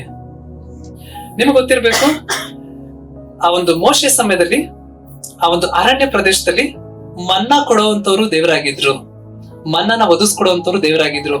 ಅದೇ ದೇವ್ರು. ವಿಧಾನ ಬದಲಾಯ್ತು. ಏನ್ ವಿಧಾನ ಬದಲಾಯ್ತು ಅಂತಂದ್ರೆ, ಈಗ ಅಲ್ಲಿ ಅರಣ್ಯದಲ್ಲಿ ಆಹಾರ ಒದಗಿಸ್ಕೊಡ್ತಂತ ದೇವ್ರು ಇವಾಗ ಯುದ್ಧದಲ್ಲಿ ಯುದ್ಧ ಶೂರನಾಗಿ ಯೋಶುವನ ಸಂಗಡ ಇರ್ತಾರೆ. ಅದೇ ಮೂಲ. ಮೂಲ ಬದಲಾಗಿಲ್ಲ, ಬಟ್ ಆದ್ರೆ ಏನ್ ಬದಲಾವಣೆ? ಅವರ ದೇವ್ರನ್ನ ಅನುಭವಿಸುವಂತ ಫ್ರೆಶ್ ರೆವಲ್ಯೂಷನ್ಸ್, ಒಂದು ದೇವರ ಒಂದು ಪ್ರಕಟಣೆ, ದೇವರ ಒಂದು ಮುಖ ಬದಲಾಗುವಂತ ವಿಚಾರ. ದೇವ್ರು ಬದಲಾಗ್ತಾ ಇಲ್ಲ, ಆದ್ರೆ ನಮ್ಮ ಗ್ರಹಿಕೆ ಹೆಚ್ಚಾಗ್ತಿದೆ. ದೇವ್ರು ಒಂದು ಸ್ವರೂಪದಲ್ಲ. ಒಬ್ಬ ವ್ಯಕ್ತಿ ಹೇಳ್ತಾರೆ, CH ಸ್ಪರ್ಜನ್ ಅಂತ ಅನ್ಸುತ್ತೆ, ಆತನ ಹೇಳ್ತಾನೆ, ಪ್ರತಿ ವಾಕ್ಯದಲ್ಲೂ ಕೂಡ ಅದು ಡೈಮಂಡ್ ತರ. ಕಡಿಮೆ ಅಂದ್ರೆ 7 ಡೈಮೆನ್ಷನ್ಸ್, 7 ರೀತಿಲಿ ಪ್ರಕಟಣೆನ ಹೊರತುಪಡಿಸುವಂಥದ್ದು. ಒಂದೊಂದು ವಾಕ್ಯನು ಕೂಡ, ಒಂದೊಂದು ವರ್ಡ್ ಕೂಡ ಆ ತರ ಇದೆ ಅನ್ನೋದಾಗಿ. ಓಕೆ, ನಾನ್ ಕೆಲವೊಂದು ಹೇಳ್ತೀನಿ, ಕೇಳಿಸ್ಕೊಳ್ಳಿ. ಯಾವ ವಿಚಾರದಲ್ಲಿ ಅಂತಂದ್ರೆ, ಯೋಶುವನಿಗೆ ದೇವ್ರು ಹೇಳಿದ್ರು, ಏನಂತ ಹೇಳಿದ್ರು ಅಂದ್ರೆ, ನಾನು ಮೋಶೆ ಸಂಗಡ ಇದ್ದ ಹಾಗೆ ನಿನ್ ಸಂಗಡ ಇರ್ತೀನಿ ಇದಾಗಿ. ಅನೇಕರು ಸಾವಿನ ಕಣಿವೆಯಲ್ಲಿ ನೀವು ನಡೀತಾ ಇರ್ಬೋದು, ಆದ್ರೆ ಸಾವಿನ ಕಣಿವೆಲ್ಲೂ ಕೂಡ ತಗ್ಗಿದ ತಾವರಾಗಿ ದೇವ್ರ ಜೊತೆಲಿ ಇರ್ತಾನೆ. ಆಯ್ತಾ? ನೆನಪಲ್ಲಿ ಇಟ್ಕೊಳ್ಳಿ. ಸಾಧಾರಣವಾಗಿ ಹೇಳ್ತಿರುವಂತ ವಿಚಾರ ಅಲ್ಲ. ನೀವು ಅನೇಕರಲ್ಲಿ ಇದೇ ತರ ಸಾವಿನ ಕಣಿವೆಯಲ್ಲಿ ನಿಮ್ ಜೀವಿತದಲ್ಲಿ ನಡೀತಿರುವಂತ ಒಂದು ಕೆಲವು ವಿಚಾರಗಳಲ್ಲಿ ಸಾವಿನ ಕಡೆಗೆ ನೀವು ಹತ್ರ ಆಗಿರ್ಬೋದು, ಬಟ್ ಆದ್ರೂ ದೇವ್ರು ಹೇಳ್ತಿರುವಂತ ಮಾತು ಏನಂತಂದ್ರೆ, ಅಲ್ಲೂ ಕೂಡ ತಗ್ಗಿನ ತಾವರೆಯಾಗಿ ನಿಮ್ ಸಂಗಡ ಇರ್ತಾನೆ. ಓಕೆ, ಮೊದಲನೇದು. ಎರಡನೇ ವಿಚಾರ, ಅನೇಕರಿಗೆ ಎರಿಕೋ ಕೋಟೆ ಆಗಿ ಎದುರು ಬಂದಿರ್ಬೋದು, ಎರಿಕೋ ಕೋಟೆ ಹಾಗೆ ನಿಮ್ ಎದುರು ಬಂದಿರ್ಬೋದು, ಯಾರು ಕೂಡ ಅದನ್ನ ಉಳಿಸಕ್ ಆಗದಿರುವಂತದ್ದಾಗಿರ್ಬೋದು. ಬಟ್ ಆದ್ರೆ ನಿಮ್ಮ ಯುದ್ಧ ಸೈನ್ಯದಲ್ಲಿ ಆತನ ನಾಯಕನಾಗಿರ್ತಾನೆ. ನಿಮ್ಗದು ಎಷ್ಟೇ ಎತ್ತರದಲ್ಲಿದ್ರು, ನಿಮ್ಗೆ ಅದನ್ನ ಗೆಲ್ಲೋಕೆ ಆಗೋದಿಲ್ಲ ಅಂತ ಇದ್ರು ಕೂಡ ದೇವ್ರು ನಿಮ್ ಜೊತೆಲಿ ನಾಯಕನಾಗಿರ್ತಾನೆ, ಅಂದ್ರೆ ಕಮಾಂಡರ್ ಆಗಿರ್ತಾನೆ. ಓಕೆ, ಇನ್ ಕೆಲವ್ರ ಜೀವಿತದಲ್ಲಿ ಕೆಲವರು ನೀವು ಶಾರೀರಿಕವಾಗಿರುವಂತ ನಿಮ್ಮ ಯಾರ ಮೇಲೆ ನೀವು ಡಿಪೆಂಡ್ ಆಗಿದ್ದೀರಿ, ನೀವು ಪಾರ್ಟ್ನರ್ ಆಗಿರ್ಬೋದು ಅಥವಾ ನಿಮ್ಮ ಹಸ್ಬೆಂಡ್ ಆಗಿರ್ಬೋದು, ಗೊತ್ತಿಲ್ಲ, ಮತ್ತೊಂದು ಕಳ್ಕೊಂಡಿರ್ಬೋದು. ಆದ್ರೆ ನಿಮ್ಗೆ ಕೊಡುವಂತ ಒಂದು ವಾಗ್ದಾನ ಏನು ಅಂತಂದ್ರೆ, ಆತನೇ ನಿಮ್ಗೆ ಹಸ್ಬೆಂಡ್ ಆಗಿರ್ತಾನೆ, ಆತನೇ ನಿಮ್ಗೆ ಲೈಫ್ ಪಾರ್ಟ್ನರ್ ಆಗಿರ್ತಾನೆ. ನೀವು ಕಳ್ಕೊಂಡಿರುವಂತಲ್ಲಿ ಏನೂ ಕೊರತೆ ಇಲ್ಲ, ಅದಕ್ಕಿಂತ ಉನ್ನತವಾಗಿರೋರು ನಿಮ್ ಸಂಗಡ ಇರ್ತಾರೆ ಮುಂದೆ. ಇಡೀ ಲೋಕವೇ ಕದಲಿಸ್ತಾ ಇರ್ಬೋದು, ಶೇಕ್ ಆಗ್ತಾ ಇರ್ಬೋದು, ಬಟ್ ಆದ್ರೆ ಆತನ ನಿಮ್ ಸಂಗಡ ಹೇಗಿರ್ತಾನೆ ಅಂದ್ರೆ ರಾಕ್ ಆಫ್ ಏಜಸ್ ಅಂತ ಹೇಳ್ತಾರೆ. ಆ ಯುಗಗಳ ಬಂಡೆ ಆತನಾಗಿರ್ತಾನೆ. ಓಕೆ, ಇನ್ ಕೆಲವರಲ್ಲಿ ನೀವು ಬೆಂಕಿಲ ಹಾದೋಗ್ತಾ ಇರ್ಬೋದು. ಓಕೆ, ಬೆಂಕಿಲ ಹಾದೋಗ್ತಾ ಇರ್ಬೇಕಲ್ಲೂ ಕೂಡ 4ನೇ ವ್ಯಕ್ತಿಯಾಗಿ ಆತನ ಇರ್ತಾನೆ. ದಾನಿಯೇಲನ ಸಮಯದಲ್ಲಿ ಶದ್ರಕ್ ಮೆಷಕ್ ಅಬೇದ್ನೆಗೋರನ್ನ ಒಂದು ಏನು ಫರ್ನೇಸ್ ಅಲ್ಲಿ ಫೈರ್ ಫರ್ನೇಸ್ ಒಳಗಡೆ ಹಾಕಿ ಹೆಚ್ಚು ತಾಪಮಾನ ಕೊಟ್ಟಿರ್ತಾರಲ್ಲ, ಆಗ್ಲೂ ಕೂಡ ದೇವ್ರು ಅವ್ರನ್ನ ಕೈ ಬಿಟ್ಟಿರ್ಲಿಲ್ಲ. 4ನೇ ವ್ಯಕ್ತಿಯಾಗಿ ಅಲ್ಲಿದ್ದ. ಹಾಗೆ 4ನೇ ವ್ಯಕ್ತಿಯಾಗಿ ನಿಮ್ಮನ್ನ ಕಾಪಾಡ್ತಾನೆ, ಯಾಕಂದ್ರೆ ಇನ್ನು ಹೊಸ ಕಾಲಕ್ಕೆ ಹೆಜ್ಜೆಟ್ಟಿದೆಯಾ. ಇನ್ ಕೆಲವರಲ್ಲಿ ಒಂಟಿತನ ಇರ್ಬೋದು, ಆದ್ರೆ ಆತನು ಯೆಹೋವ ಎಲ್ ರೋಹಿಯಾಗಿ ನಿಮ್ನ ಯಾವಾಗ್ಲೂ ನೋಡ್ತಾ ಇರ್ತಾನೆ. ನಿಮ್ಮ ಒಂಟಿತನದಲ್ಲೂ ಕೂಡ ಆತನ ಕಣ್ಣು ನಿಮ್ ಸಂಗಡ ಇರುತ್ತೆ. ಇನ್ ಕೆಲವರು ನೀವು ಯುದ್ಧದಲ್ಲಿ ಇರ್ಬೋದು, ಆದ್ರೆ ಯುದ್ಧದ ಜಯಪಟ್ಟ ಆತನಾಗಿರ್ತಾನೆ, ಯಾಕಂದ್ರೆ ಆತನು ಯೆಹೋವ ನಿಸ್ಸಿ ಅಂತ ಆತನಿಗೆ ಇನ್ನೊಂದು ಹೆಸರಿದೆ. ಇನ್ ಕೆಲವರು ಗೊಂದಲದಲ್ಲಿ ಇರ್ಬೋದು, ನೀವು ಗೊಂದಲದಲ್ಲಿ ಇದ್ದಾಗ್ಲೂ ಕೂಡ ಆತನು ಆಲೋಚನಾ ಕರ್ತನಾಗಿ ನಿಮ್ ಜೊತೆ ನಿಮ್ಗೆ ಸಲಹೆ ಕೊಡ್ತಾನೆ, ನಿಮ್ ಗೊಂದಲನ್ನ ಹೋಗ್ಲಾಡಿಸ್ತಾನೆ. ಇನ್ ಕೆಲವರಲ್ಲಿ ದುಃಖ ಇರ್ಬೋದು, ಕಣ್ಣೀರಿರ್ಬೋದು, ಅಂತವ್ರಿಗೆ ಆತನ ಸಂತೈಸುವಂತ ತಾಯಿಯಾಗಿರ್ತಾನೆ. ಇನ್ ಕೆಲವರಲ್ಲಿ ಭಯ ಇರ್ಬೋದು, ಆದ್ರೆ ಆತನೊಬ್ಬ ಬುರ್ಜು ಆಗಿ ಸ್ಟ್ರಾಂಗ್ ಟವರ್ ಆಗಿ ನಿಮ್ ಜೊತೆಲಿ ಇರ್ತಾನೆ. ಇದೆಲ್ಲವೂ ಕೂಡ ನಾನು ಏನಕ್ಕೋಸ್ಕರ ಹೇಳ್ತಿದ್ದೀನಿ ಅಂತಂದ್ರೆ, ಮೂಲ ಬದಲಾಗಿಲ್ಲ, ವಿಧಾನ ಮಾತ್ರ ಬದಲಾಗಿದೆ. ವ್ಯಕ್ತಿ ಬದಲಾಗಿದ್ದಾನೆ, ಆದ್ರೆ ವ್ಯಕ್ತಿನ ನಡೆಸ್ತಂತ ದೈವ ಪ್ರಸನ್ನತೆ ಬದಲಾಗಿಲ್ಲ. ಅದಕ್ಕೆ ಸ್ಟಾರ್ಟಿಂಗ್ ಅಲ್ಲಿ ಹೇಳಿದೆ, new season same source. Okay, ಮೊದಲನೇದು. ಎರಡನೇದು, new season new strength. New season new strength, ಹೊಸ ಕಾಲ ಹೊಸ ಬಲ. ಓಕೆ, ಈ ಹೊಸ ಕಾಲ ಹೊಸ ಬಲಕ್ಕೆ ಯಾವಾಗ ಮೋಶೆನ ಬಿಟ್ಟು ದೇವರು ಯಾರಿಗೆ ಹೇಳಿದ್ರು, ಈಗ ಮೋಶೆ ನನ್ನ ಸೇವಕನಾಗಿರುವಂತ ಮೋಶೆ ಸತ್ತ, ಈಗ ಜನಗಳನ್ನ ನಡೆಸುವಂತ ಜವಾಬ್ದಾರಿ ಯಾರ್ದು? ಯೆಹೋಶುವ ಅಂತ. ಈಗ ಹೊಸ ಕಾಲಕ್ಕೆ ಹೆಜ್ಜೆ ಇಟ್ಟಿದ್ದಾರೆ. ಆಗ ದೇವ್ರು ಹೇಳಿದ್ರು, ನಿನ್ ಕೈಲಿ ನಡ್ಸಕ್ ಆಗಲ್ಲ, ನಿನ್ನ ಬಲ ನಿನ್ನ ಶಕ್ತಿಗೆ ಸಕ್ಕ ಹಾಗೆ ನಾನು ನಿನ್ಗೆ ಕಡಿಮೆ ಜವಾಬ್ದಾರಿನ ಕೊಡ್ತೀನಿ. ಈ ತರ ಹೇಳಿದ್ರ ದೇವ್ರು ಪದೇ ಪದೇ ಏನ್ ಹೇಳ್ತಿರು ಗೊತ್ತಾ? ಯೆಹೋಶುವ 1ನೇ ಅಧ್ಯಾಯ 6, 7 ಮೊದಲನೇ ಅಧ್ಯಾಯ ನೀವೆಲ್ಲ ಓದಿದ್ರೆ ದೇವ್ರು ಹೇಳುವಂತ ಮಾತು ಪದೇ ಪದೇ ಏನಂತಂದ್ರೆ, ಬಿ ಸ್ಟ್ರಾಂಗ್ ಅಂಡ್ ಕರೇಜಿಯಸ್. ಕನ್ನಡದಲ್ಲಿ ಅಂತ ಬರೆಯಲ್ಪಟ್ಟಿದೆ, ಸ್ಥಿರಚಿತ್ತನಾಗಿರು, ಧೈರ್ಯದಿಂದಿರು. ಸ್ಥಿರಚಿತ್ತನಾಗಿರು, ಧೈರ್ಯದಿಂದಿರು. ನಿಮ್ಮೆಲ್ಲರಿಗೂ ಕೂಡ ಕೆಲವೊಂದು ಭಾರ ಇರುತ್ತೆ, ಕೆಲವೊಂದು ಒತ್ತಡ ಇರುತ್ತೆ. ನೀವು ದೇವ್ರ ಹತ್ರ ಕೇಳ್ತೀರಾ, ದೇವ್ರೆ ಈ ಭಾರನ ತೆಗ್ದಾಕು, ನನ್ ಕೈಲಿ ಈ ಭಾರನ ಹೊರಕ್ ಆಗ್ತಾ ಇಲ್ಲ ಅಂತ. ಇನ್ ಮುಂದೆ ನೀವು ಆತರ ಪ್ರೇಯರ್ ಮಾಡಬೇಡಿ. ನೀವು ಮಾಡ್ಬೇಕಾದ ಪ್ರೇಯರ್ ಏನು ಅಂತಂದ್ರೆ, ನಿಮ್ಮ ಭಾರ ಇದು ಕೆಲವೊಂದು ಜವಾಬ್ದಾರಿ, ದೇವ್ರೆ ನಮ್ಗೆ ಈ ಜವಾಬ್ದಾರಿನ ನಡ್ಸಕ್ ಆಗ್ತಿಲ್ಲ, ಈ ಜವಾಬ್ದಾರಿ ನನ್ನಿಂದ ತೆಗ್ದಾಕು. ನಮ್ಮ ತಂದೆ ತಾಯಿಗಳನ್ನ ನೋಡ್ಕೊಳಕ್ ಆಗ್ತಿಲ್ಲ, ಅವ್ರನ್ನ ನನ್ನಿಂದ ಬೇರ್ಪಡಿಸು. ಇದೆಲ್ಲ ನೀವು ಮಾಡ್ಬೇಕಾರೋ ಪ್ರಾರ್ಥನೆ. ನೀವು ಮಾಡ್ಬೇಕಾರಂತ ಪ್ರಾರ್ಥನೆ ಯಾವುದು ಅಂತಂದ್ರೆ, ದೇವ್ರೆ ಅವ್ರನ್ನೆಲ್ಲರನ್ನು ಕೂಡ ಈ ಜವಾಬ್ದಾರಿನಲ್ಲಿ ನಡೆಸೋದಕ್ಕೆ ಬೇಕಾಗಿರುವಂತ ಸಾಮರ್ಥ್ಯನ ಹೆಚ್ಚಿಸುವಂತ. ಯಾಕಂದ್ರೆ ದೇವ್ರು ಹೊಸ ಕಾಲದಲ್ಲಿ ಹೊಸ ಬಲನ ದೇವ್ರು ನಮ್ಗೆ ಕೊಡುವಂತವ್ರಾಗಿರ್ತಾರೆ. ಇನ್ ಕೆಲವರಲ್ಲಿ ಕೆಲವೊಂದು ಒತ್ತಡಗಳಿರುತ್ತೆ. ಯಾವ ಒಂದು ಒತ್ತಡ ಅಂತಂದ್ರೆ, ತುಂಬಾ ಹಿಂಸೆ ಆಗ್ತಾ ಇರ್ತದೆ, ಆ ಜಾಗನ ಬಿಟ್ಟು ಆಚೆಗೆ ಹೋಗ್ಬರ್ಬೇಕು ಅಂತ. ನೀವ್ ಅನ್ಕೊಡಿ, ಹೊಸ ಕಾಲಕ್ಕೆ ಹೆಜ್ಜೆ ಇಟ್ಟಿರೋದ್ರಿಂದ ನೀನ್ ಹೆಜ್ಜೆ ಇಡುವಂತ ಭಾಗ ಇದಲ್ಲ. ಇಷ್ಟು ದಿನ ಆಯ್ತಾ ದೇವ್ರು ನೀನು ನಡೆಸಂತ ಹಾದಿ ವ್ಯತಿರಿಕ್ತವಾಗಿತ್ತು, ಈಗ ನೀನು ನಡೆಸುವಂತ ಹಾದಿ ಜನಗಳ ನಡುವೆ. ಮೋಶೆ ಸಮಯ ಎಂತದಾಗಿತ್ತು, ಯೆಹೋಶುವನ ಸಮಯ ಎಂತದಾಗಿತ್ತು ಅಂತಂದ್ರೆ, ಆ ಸಮಯದಲ್ಲಿ ಯೆಹೋಶುವ ಅವನೊಬ್ಬ ಅಸಿಸ್ಟೆಂಟ್ ತಗೊಳ್ಳುವಂತ ವ್ಯಕ್ತಿ ಆಗಿದ್ದ. ಮೋಶೆ ಏನೆಲ್ಲ ಹೇಳ್ತಿದ್ದ ಅದನ್ನ ಮಾತ್ರ ಕೇಳೋನಾಗಿದ್ದ, ಅವನೇ ನೇರವಾಗಿ ದೇವ್ರ ಹತ್ರ ಕೇಳ್ಕೊಳ್ಳೋನಾಗಿದ್ದ. ಬಟ್ ಆದ್ರೆ ಹೊಸ ಕಾಲದಲ್ಲಿ ಅವನೇ ನೇರವಾಗಿ ಪಡ್ಕೊಳ್ತಾನೆ. ಇಲ್ಲಿರೋ ಅನೇಕರೆಲ್ಲ ಇನ್ನೂ ಕೂಡ ಬೇರೆಯವ್ರು ಹೇಳುವಂತ ಒಂದು ಸಂದೇಶನ ತಗೊಳ್ಳೋಂತವ್ರಾಗಿದ್ರ, ನಾನ್ ನಿಮ್ಗೆ ಹೇಳ್ತೀನಿ ಕೇಳಿಸ್ಕೊಡಿ. ಎಲ್ಲಿ ತನಕ ನೀವು ದೇವರಿಂದ ನೇರವಾಗಿ ಪಡ್ಕೊಳಲ್ವೋ ಅಲ್ಲಿ ತನಕನೂ ಅದು ನಿಮ್ಗೆ ಸೆಕೆಂಡ್ ಹ್ಯಾಂಡ್ ತರ. ಹೌದಾ ಇಲ್ವಾ? ನೀವು ನೇರವಾಗಿ ಪಡ್ಕೊಳ್ಳೋಂತ ಅಗತ್ಯ ಇದೆ. ಮೋಶೆ ಇಲ್ಲದಂತ ಆಗ್ಬೋದು, ಆದ್ರೆ ಮೋಶೆ ನಡೆಸಿದಂತ ದೇವ್ರು ಅವನ ಎಂದಿಗೂ ಬದಲಾಗಲ್ಲ, ಆತನ ಇದ್ದೇ ಇರ್ತಾನೆ. ನೀವ್ ಇಟ್ಕೋಬೇಕಾರದು ಮೋಶೆನಲ್ಲ, ನೀವ್ ಇಟ್ಕೋಬೇಕಾರದು ಯಾರನ್ನ? ದೇವ್ರನ್ನ. ಮೋಶೆನ ನಡೆಸ್ತಂತ ದೇವ್ರನ್ನ. ಅನೇಕರು ನೀವೆಲ್ಲರೂ ಕೂಡ ಬೇರೆಯವ್ರ ಮೇಲೆ ಅಪವಾದ ಹೊರಿಸ್ಬೋದು, ಆ ಸೇವಕರು ಈ ಸೇವಕರು ಅವ್ರು ಸರಿ ಇಲ್ಲ ಇವ್ರು ಸರಿ ಇಲ್ಲ ಅಂತ ಹೇಳ್ಬೋದು. ನಾವ್ ಮಾಡ್ಬೇಕಾರದು ಅದಲ್ಲ. ಮೋಶೆ ಇಟ್ಕೊಳ್ಳೋಂತವ್ರು ನಾವಲ್ಲ, ನಾವ್ ಇಟ್ಕೋಬೇಕಾರದು ಮೋಶೆ ನಡೆಸ್ತಂತ ದೇವ್ರು. ಹೊಸ ಕಾಲದಲ್ಲಿ ನ್ಯೂ ಸೀಸನ್ ನ್ಯೂ ಸೆಪರೇಷನ್. 3ನೇ point, new season new separation. ಹೊಸ ಕಾಲದಲ್ಲಿ ಒಂದು ಹೊಸ ಬದಲಾವಣೆನ ದೇವರು ತರ್ತಾರೆ. ಯಾವ್ದೋ ಒಂದು ಸಂಬಂಧ ದೇವ್ರು ಬಯಸಿದ್ರು ಅದು ನಿನ್ಗೆ ಇಷ್ಟವಾಗ್ತಿರುವಂತದ್ದು, ನಿನ್ನ ಅಭಿವೃದ್ಧಿಗೆ ಅದು ತಡೆ. ಈಗ ದೇವ್ರು ಅದನ್ನ ತೆಗ್ದಾಕಕ್ ಬಯಸಿರ್ತಾರೆ, ನೀನ್ ಅದನ್ನ ಬಿಡ್ಲೇಬೇಕು. ಯಾಕಂತಂದ್ರೆ ಯೋಶನ ಸಮಯ ಈಸಿ ಇರ್ಲಿಲ್ಲ. ಯಾಕಂದ್ರೆ ಯೋಶನ್ ಜೊತೆಲೇ ಇದ್ದಂತವನು ಯಾರು? ಮೋಶೆ. 40 ವರ್ಷಗಳ ಕಾಲ ಜೊತೆಲೇ ನಡ್ಕೊಂಡ್ ಬಂದಿದ್ದವನು. ಈಗ ಅವನು ಸತ್ತ. ಈಗ ಅದನ್ನ ನಡ್ಸೋದು ತುಂಬಾ ಕಷ್ಟ ಆಗಿತ್ತು. ಆದ್ರೆ ದೇವ್ರು ಹೇಳಿದಂತ ಒಂದು ಮಾತೇನು ಅಂತಂದ್ರೆ, ಮೋಶೆ ಸಂಗಡ ಇದ್ದಂತ ನಾನು ನಿನ್ನ ಸಂಗಡನೂ ಇರ್ತೀನಿ ಅನ್ನೋದಾಗಿ. ಇದೇ ವಾಗ್ದಾನ ನಿಮ್ಗೂ ಕೂಡ ಕೊಡ್ತಿರುವಂತದ್ದು. ಯಾವ್ದಾರ ಒಂದು ಸಂಬಂಧ ಬಿಟ್ಟು ಹೋದ್ರೆ ಹೋಯ್ತಲ್ಲ ಸಂಬಂಧ ಅಂತ ಕಣ್ಣೀರಿಡ್ಬೇಡಿ. ಬದಲಾಗಿ ಈಗ ಅದಕ್ಕಿಂತ ಶ್ರೇಷ್ಠವಾಗಿರುವಂತ ಸಂಬಂಧನ ದೇವ್ರು ಕೊಡ್ತಾರೆ. ಇದು ನಿಮ್ದಾಗಿರ್ಲಿ. ಓಕೆ, 4ನೇ ಪಾಯಿಂಟ್, ಒಂದು ಹೊಸ ಒದಗಿಸುವಿಕೆನ ದೇವ್ರು ಕೊಡ್ತಾರೆ. ಆಯ್ತಾ? ಯಾವ್ದೋ ಒಂದು ರೀತಿಯಲ್ಲಿ ನೀವೆಲ್ಲ ಅನ್ಕೊಂಡಿದ್ರ, ಆಯ್ತಾ? ಏನಂತ? ಮೋಶೆ ಸಮಯದಲ್ಲಿ ನಿಮ್ಗೆ ಗೊತ್ತಿರ್ಬೇಕು, ಪರಲೋಕದಿಂದ ಏನ್ ಬರ್ತಿತ್ತಂತೆ? ಅರಣ್ಯದಲ್ಲಿ ಮನ್ನಾ ಬರ್ತಿತ್ತು. ಆದ್ರೆ ಯೋಶನ ಸಮಯದಲ್ಲಿ ಮನ್ನಾ ಬರ್ತಿತ್ತ? ಇಲ್ಲ. ಆ ಮನ್ನಾ ಬರ್ತಿತ್ತು ಇವ್ರ ಕೈಲಿ. ಆ ಮನ್ನಾ ಟೆಂಪ್ರವರಿ, ಹೌದಾ ಇಲ್ವಾ? ತಾತ್ಕಾಲಿಕ. ಆದ್ರೆ ದೇವ್ರಿಗೆ ನೀನು ತಾತ್ಕಾಲಿಕವಾಗಿರೋದಕ್ಕೆ ದೇವ್ರು ಬಯಸಿರಲ್ಲ. ದೇವ್ರ ಏನ್ ಬಯಸಿದ್ರು ಅಂತಂದ್ರೆ ಪರ್ಮನೆಂಟ್ ಆಗಿ ಹಾಲು ಜೇನು ಹರಿಯುವಂತ ಒಂದು ದೇಶ. ತುಂಬಾ ಈಸಿ. ಪರಲೋಕ ಮನ್ನ ಬೀಳೋದನ್ನ ಎತ್ಕೊಳ್ಳುವಂಥದ್ದು ತುಂಬಾ ಈಸಿ, ಹೌದಾ ಇಲ್ಲ? ನೀವೇನು ಕಷ್ಟ ಪಡ್ಬೇಕಾಗಿಲ್ಲ.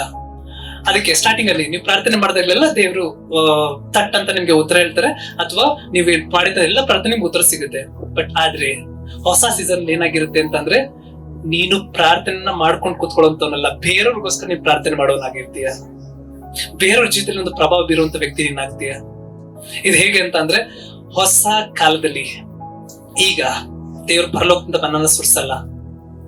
ದೇವ್ರ ಏನ್ ಮಾಡ್ತಾರೆ ಅಂತಂದ್ರೆ ಹಾಲು ಜೇನು ಹರಿಯುವಂಥದ್ದು. ನೀನ್ ಯಾರ ನೋಡ್ಬೇಕು ಅಂತಂದ್ರೆ, ನೀನು ಹಾಲು ಕೊಡುವಂತ ಹಸುನ ನೋಡ್ಬೇಕಾಗುತ್ತೆ, ಹಾಗೆ ಜೇನ್ ಕೊಡುವಂತ ಜೇನ್ ತುಂಬಿನ ಅದನ್ನ ನೀನ್ ಗಮನಿಸ್ಬೇಕಾಗುತ್ತೆ. ಇದು ಕಷ್ಟ.